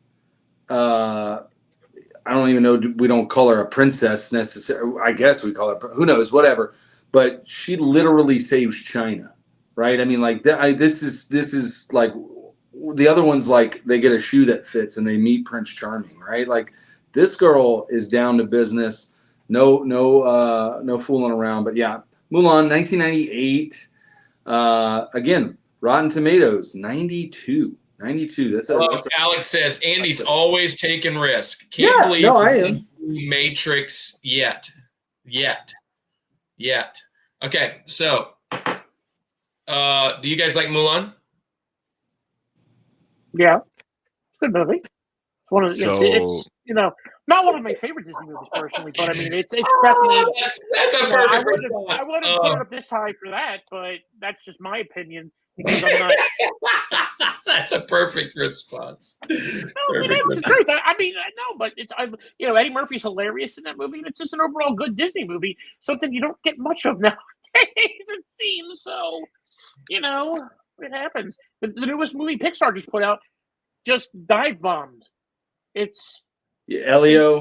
Yeah. It made no Forgettable. money, and it's unfortunate, but they're trying Very too hard. forgettable. Because people say they don't want remakes, they don't want sequels, so they give them something original with this new movie, and then nobody wants that too. So it's like, what do you want? And that's the problem, I personally love remakes. Just saying, I love it. If it's good, I don't mind it, but like, there's certain things I don't like touched. I like retellings. So like, I really liked the Cruella de Vil movie. I thought it was fantastic, but I love that they took a different. It wasn't just 101 Dalmatians, right? It wasn't just let's just do shot for shot. Lion King was okay, but I liked Mufasa because it was a new thing that we got. So did you like Maleficent and stuff like that because it was something else? Yeah, I like the things that are not. Yeah. And again, the shot for shot remakes are cool. Like Lilo and Stitch even did a little bit different with the new one. Like I cried in Lilo and Stitch. I don't even care. It's so good. But the like Lion King, that first one, and that's one that I keep going back to, was like the same thing. It's like we've seen it. Now it's like, well, now it's live action. No, it's not. It's all computer. I mean, it's literally what. Anyway, we're getting on a tangent here, but Jungle Book was great. Idris Elba makes anything great. So my turn. And wait, I want to hear this real quick because Zach, you kind of grunted when you were asked if you liked movies. I hate to admit that I'd never seen it. Wow. Yeah, I've never. It's been one of the Disney movies. It's not surprising because it is one of those ones that gets kind of overlooked. But having you hear you talk much about it, and it's just kind of one of the ones that always flew down the radar. It wasn't necessarily like I had anything about it, but it was just kind of like, what's really cool about never had it around. Yeah. What's really cool about Mulan that is different than all the other movies in the Disney aspect. There usually is this is a boy movie, this is a girl movie. This is a girl movie that boys can enjoy. Because I think that's what it was. Because that came out at the time when we were young, so we were obviously like, it's not like you're gonna go over to your buddy's house and be like, "Hey, you want to watch Cinderella?" So it's kind of like we saw that it was the Mulan. So we were all like, "Oh, that's a girls' Disney movie," But now, obviously, later on in life, now talking more about it, seeing that the story is actually about, like you said, she saves China and does all this other stuff, and then. It's just kind of like one of those, being more open-minded and not so gender oriented for movie-wise. Yeah. But now being open-minded about stuff like that. Yeah. All right. Definitely want to watch it now. I'm going to jump in with my George to finish this thing off.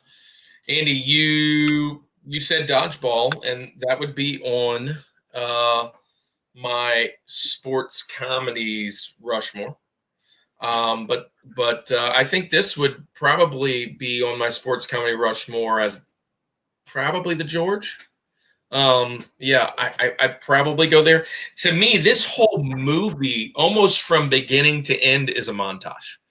It's a montage from the training to the games to the winning to the celebration from beginning to end, I'm going with Major League. And it's the George. It's my favorite montage.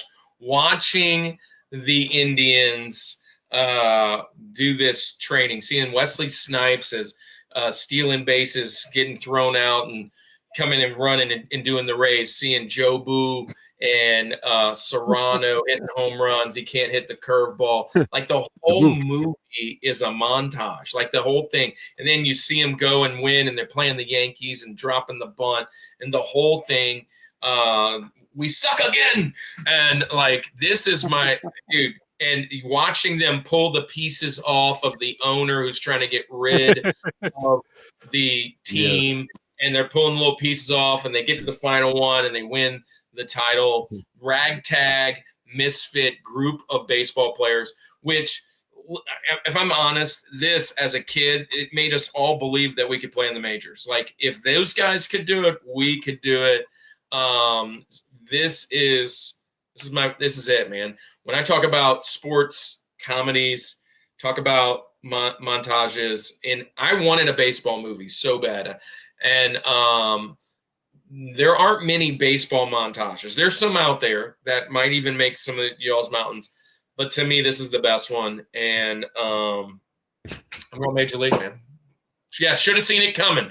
Should have seen it coming. Yes. Yeah. Wild thing, you make my butt sting. Yeah. Yeah. And listen, the best part about this movie is Bob Uecker. Just a bit outside. Yeah. Dude, so this is our new little travel team logo, which is essentially the Phillies upside down, which is weird. But we're playing for the Dingers. And anyway, whenever we're doing like travel ball or sports or game, every time a kid is warming up, we do the wild thing. And every time he throws a pitch that's way outside, just a bit outside, or if he throws it and he goes, tried the corner and missed. And dude, I'm like, it's just, it's in baseball lore now. It's a part of the canon, if you will. And Major League 2 also has a bad to the bone montage, which I'm not going to mention. It's just fun. Don't mention Major League 3, though. That was on my worst evers a couple weeks ago when we were talking about those kind of movies. But anyways, Major League. It's a great movie. It's a great pick. I mean, yeah. Everything that you've already said about it, cast, Charlie Sheen, yeah, Dennis Haysbert, Wesley Snipes, yeah, just Tom a great John Berenger, yeah. Randy Quaid. Yeah. Everybody, man. Everybody. It's such a good movie. It's great. We suck again. I think it was one of the first Charlie Sheen movies I seen besides Hot Shots growing up. Minute Work. Oh, and Young Guns. Yep. Ferris Bueller's Day Off. Yeah. Oh, yep. Yeah. That's a good call. Good pull, Andy. Good pull. That had to be was filmed in Old County Stadium in Milwaukee. Well, and Uecker was Milwaukee's guy forever. Yo, bartender, Joe Boo needs a refill. Yeah, absolutely.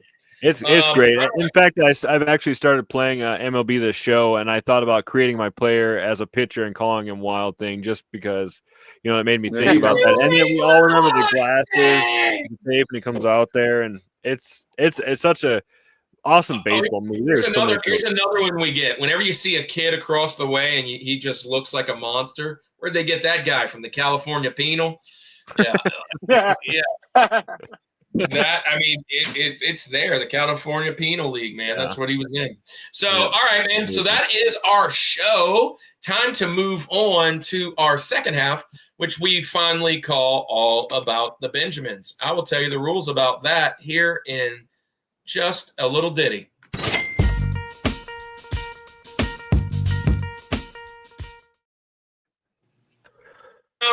It is widely known by just us here at the Rushmore Show that I found somewhere when we first started this that Benjamin Franklin potentially could have been the fifth guy on the mountain. So he just missed getting his face on the mountain. And so we're going to talk about who just missed your mountains today. We can't repeat anything that's been mentioned.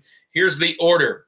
First order is the same exact way. Then it comes backwards. Then it goes forward, then backward again, like fantasy football. So Zach, you're up, then Matt. So Zach, Matt, Andy, Kirk, Andy, Matt, Zach, Matt, Andy, Kirk, Andy, Matt, Zach. You get last pick. You get first and last pick. And then this is the last week that I'm going last. Andy, you get last pick next week. So you get the double pick for a while. So all right, Zach, you're up. Which movie just missed a mountain? We can't mention anything already been mentioned. So I had to mention this one just because obviously, retro games and stuff like that. But Mario, I need a hero when he's training to go fight Bowser and stuff like that. And he's, jumping through, trying to do the level 1 from the original Mario Brothers, where he's jumping over stuff and their fireballs and stuff like that. And obviously Princess could do it so easy, but then he struggles. But yeah, that was one of the ones that had made was going to be. It was like right near the top of my list. I love that. Good pick. All right, Matt. Yeah, the Mario Brothers movie was. I didn't have much hopes for it, and then when I watched it, I was blown away. I was like, "This was so much better than I was expecting it to be," and I'm glad they're making more. But yeah, that was a good pick. For me, another weird one, probably one I'm sure most of us have seen. It's more for the song in the montage, less the training, but. And you'll understand in a second, Team America. Oh, my. The song is called Montage. It's about movie montages. It's the song for this show, for this specific show. It's so perfect. I'm like, Dude, I think it was a little bit we can't quote it, but it's good. I was holding on. I was holding on. That was going to come off the list. Well, I kind of quoted it earlier. There's ones that Yes. Yeah. The whole point of the montage is making fun of the montage. Yes, I think Team America is about the time that I stopped liking adult cartoons. I remember getting this movie and being like, this is dumb. I probably have to rewatch it now that I'm not so cynical.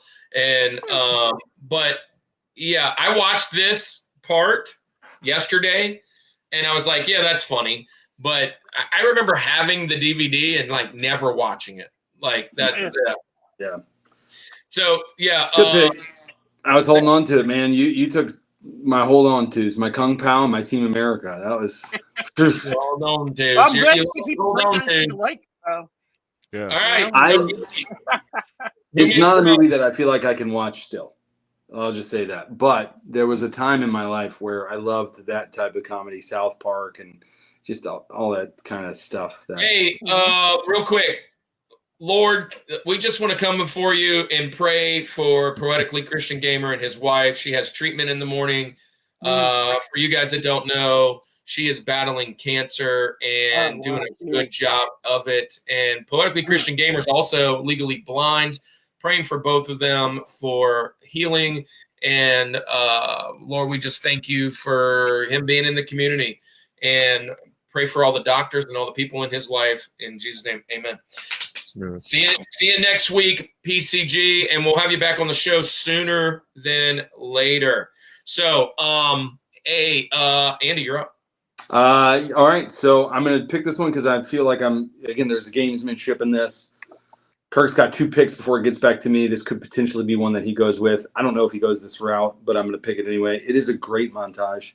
I'm going to go with The Incredibles. The Incredibles training montage. Yep. When he's lifting the 2 like 18-wheelers on the that's so. Yeah, cool. get rid of that dad bod.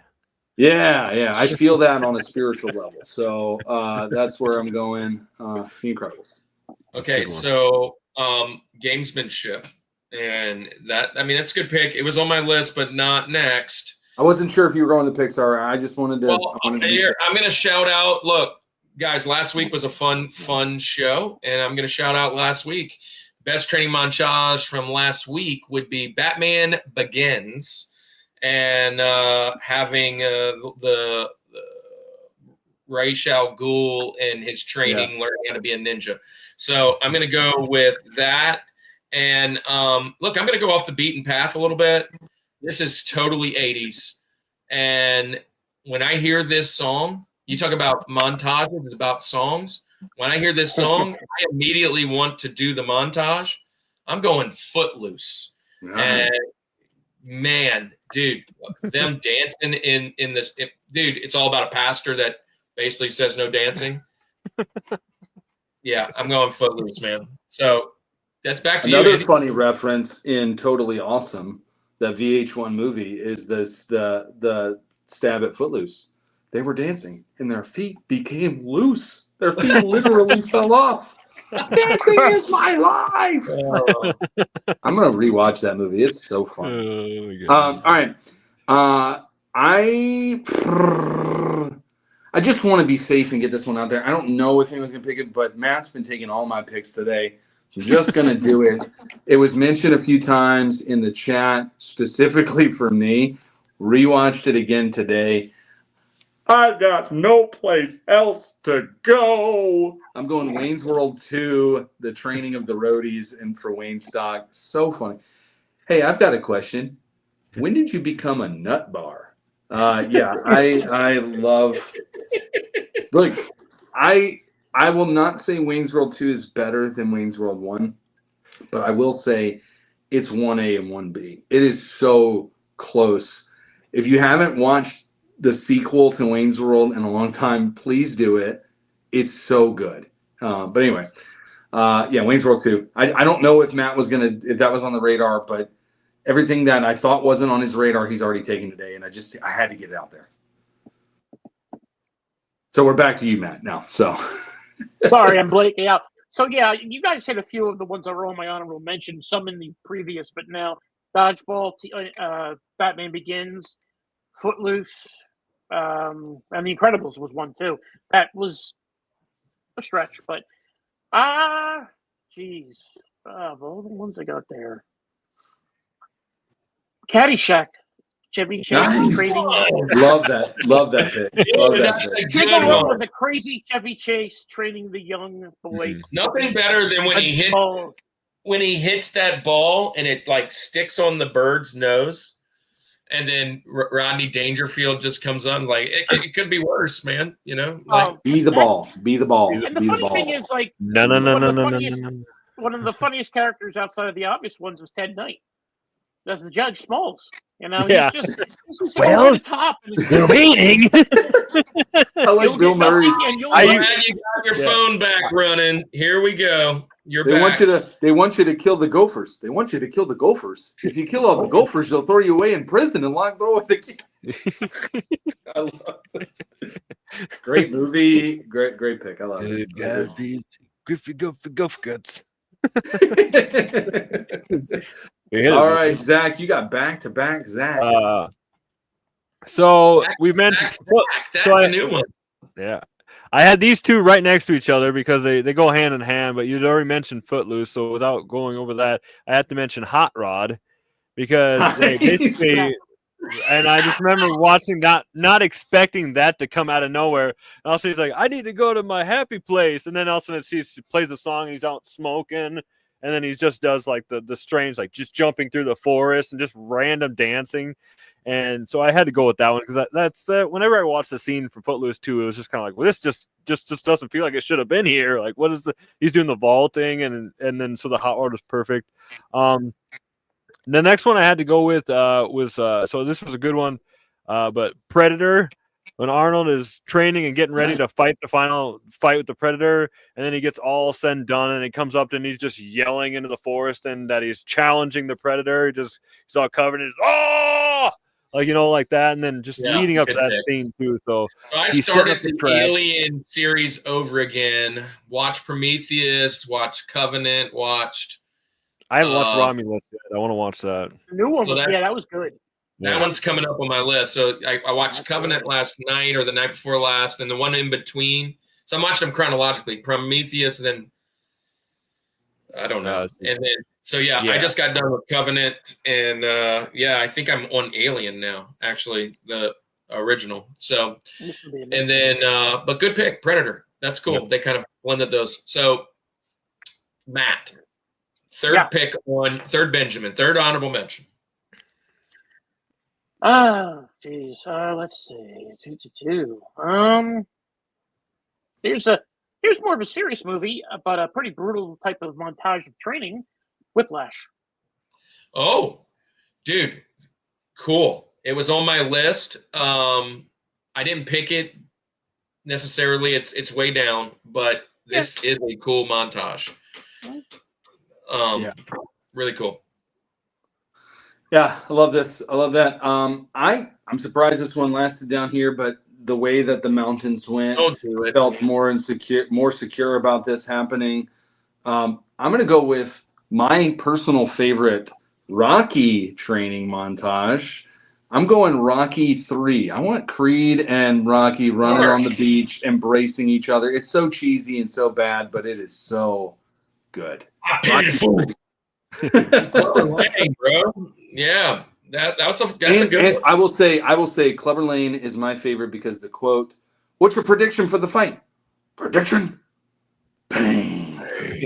I love that. It definitely has a boys. The boys just want to have fun beach vibe. Or It's like them hugging the boys. and Well, unfortunately, he didn't get to stay and see it happen. PCG left, but I'm definitely going with The Matrix nice. for my first pick. And in my last one, I was holding on to it because I kind of thought it wasn't going to get picked. And it's kind of a cheat.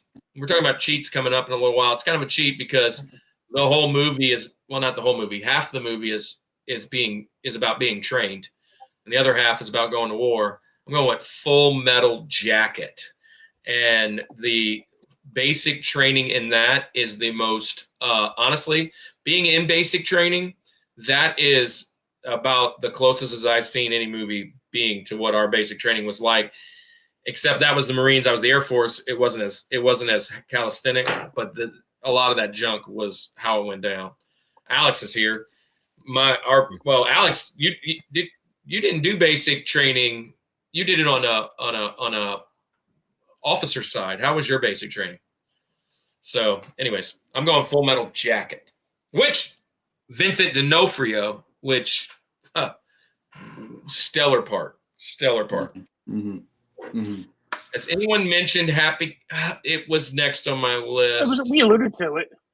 It was next on my list, David. But Yeah, and he can take it right now. I could, but I'm not. I'm going to take one that is it tracks for me. It's on brand for me, as many would say. I started off my Benjamins kind of in this realm. I'm going to end my Benjamins in this realm. Another great Disney Pixar movie, Ratatouille. Oh, Ratatouille. I have that When too. he's getting trained and the hair is getting pulled on how to cook. Yep. Oh, dude, it's My list.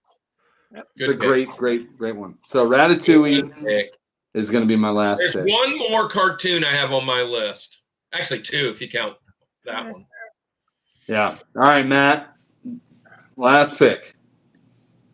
I can't believe nobody's picked this because this is such a movie of a comeback to a degree. You know, somebody that nobody thought was going to succeed, and that is Rudy. Wow.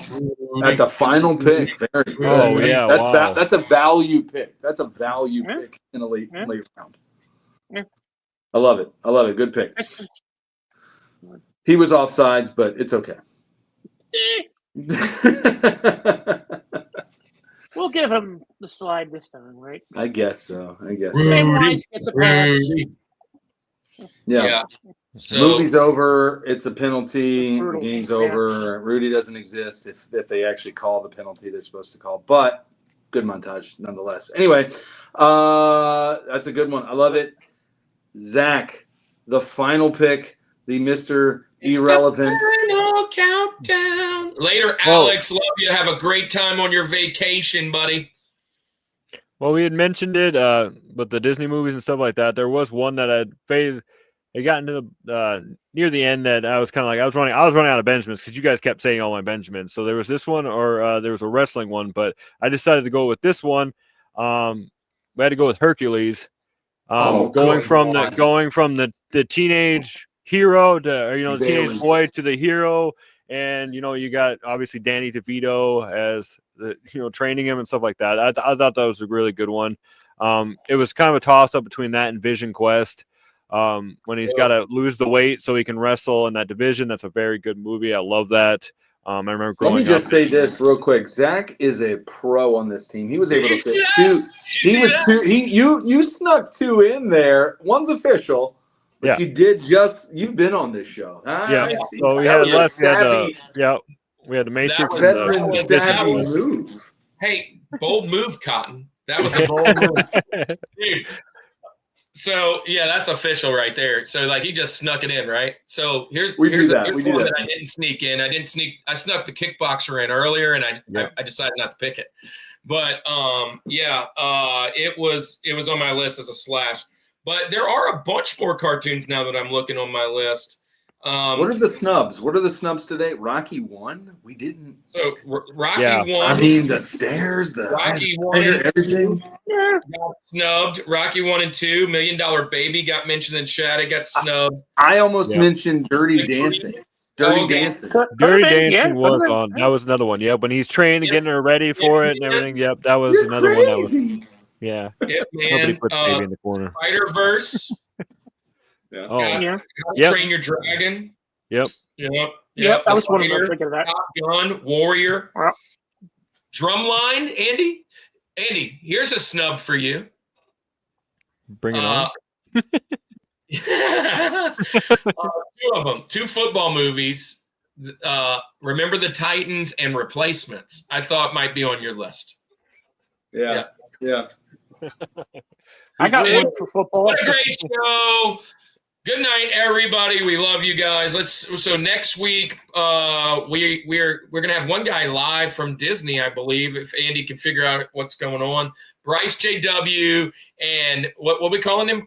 Chris from a Rose. Chris from a Road. They're going to be on for, we're starting our nostalgia movement, and we will be doing games from our childhood. Oh, and then in 3 weeks or 2 weeks, the next week after, we're off again, right? And we're doing back-to-back Tuesday and Thursday in 3 weeks because Andy and I will be at camp. And my son will be there with us, and his daughter will be there. We're just going to – daughters this year, right? You getting both? Yeah, they were there last year too. Yeah. Yeah, Zoe that's and what Millie. So we'll have a blast doing that. And, thank you guys for being so faithful to us. Guys, before we head out, tell the tens of people now, the tens. We had 25 at one time. The record is 41 or 42.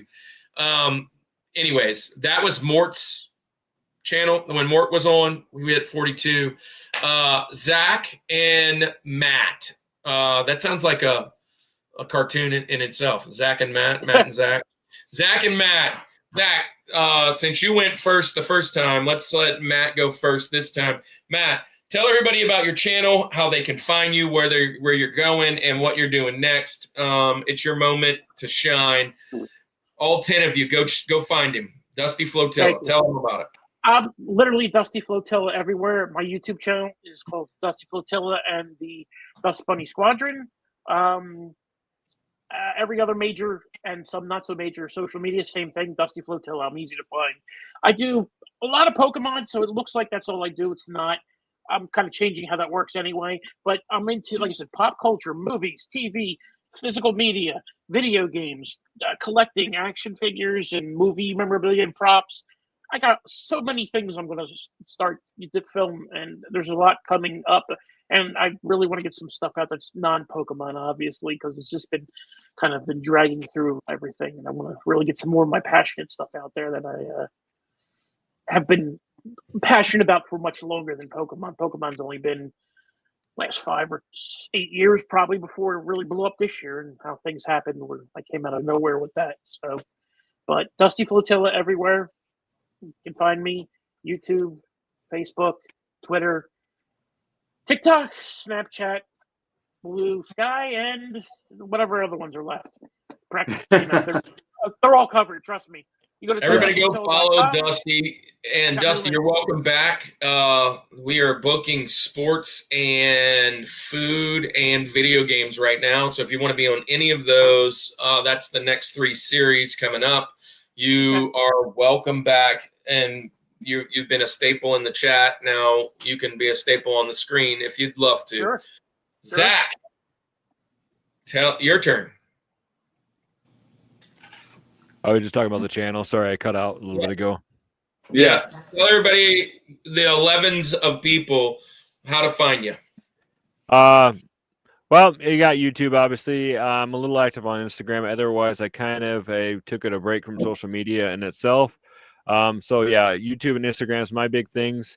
But yeah, that's really what I've been doing. And then sports cars is becoming kind of. What you got coming up? What you got coming up? Talking more about collecting, progressing between video games and sports cards in general. Just talking about kind of even the mental stuff around collecting itself. And yeah, just doing raw talks with people. I'm very big on community, so I always make sure that I reply to almost every comment that comes out. So just spending time talking to you guys about games, and yeah, obviously, well, I need to watch Mulan now, I guess, too. That's coming up. You should live stream your reactions to Mulan. I'll come be a guest on your show for that one. We can talk. Yeah, I'd love to come on. Yeah, that's another thing, guys. If you ever need us to be on over by your side on a little collab, let us know. Everybody in the chat, go follow them. And anybody in the chat, thank you for being here. If you have any kind of channel, put it in the chat. A couple things. You can go to our Instagram as soon as probably tomorrow and vote who had the best draft today. You can also go do us a favor and come back tomorrow and drop your least favorite montage of all time. And you can but really help us before leaving the chat by hitting the like button and the subscribe if you want to see more of this. And we just really appreciate you guys in the chat. Almost everybody here has already been here, and we love you guys to death. Andy, it's probably time to tell everybody good night. We're hitting almost that 2.5 mark. It's funny how that, like, we get these new, like, we're like, man, we never go 2.5 hours, and this is just now normal 2.5. Like, it was an hour. It was an hour and a half. Joe Rogan status, like the we liver could be here for 5 hours, probably just talking about. The liver king. I could talk all day about movies. That's yeah. But we don't want to venture into, like Kirk said, Joe Rogan territory. That's kind of his realm. 9-hour podcast, 10-hour podcasts. But I don't have a bladder that lasts. I'm like, hey, Jimmy, put that up on the screen. Anyway, let's say goodnight. Like Barry saying peace. What's up, man? Let's say goodnight like we always do. This is the Rushmore Show, where it's all about your top 4. and nothing more. Peace out. Yep.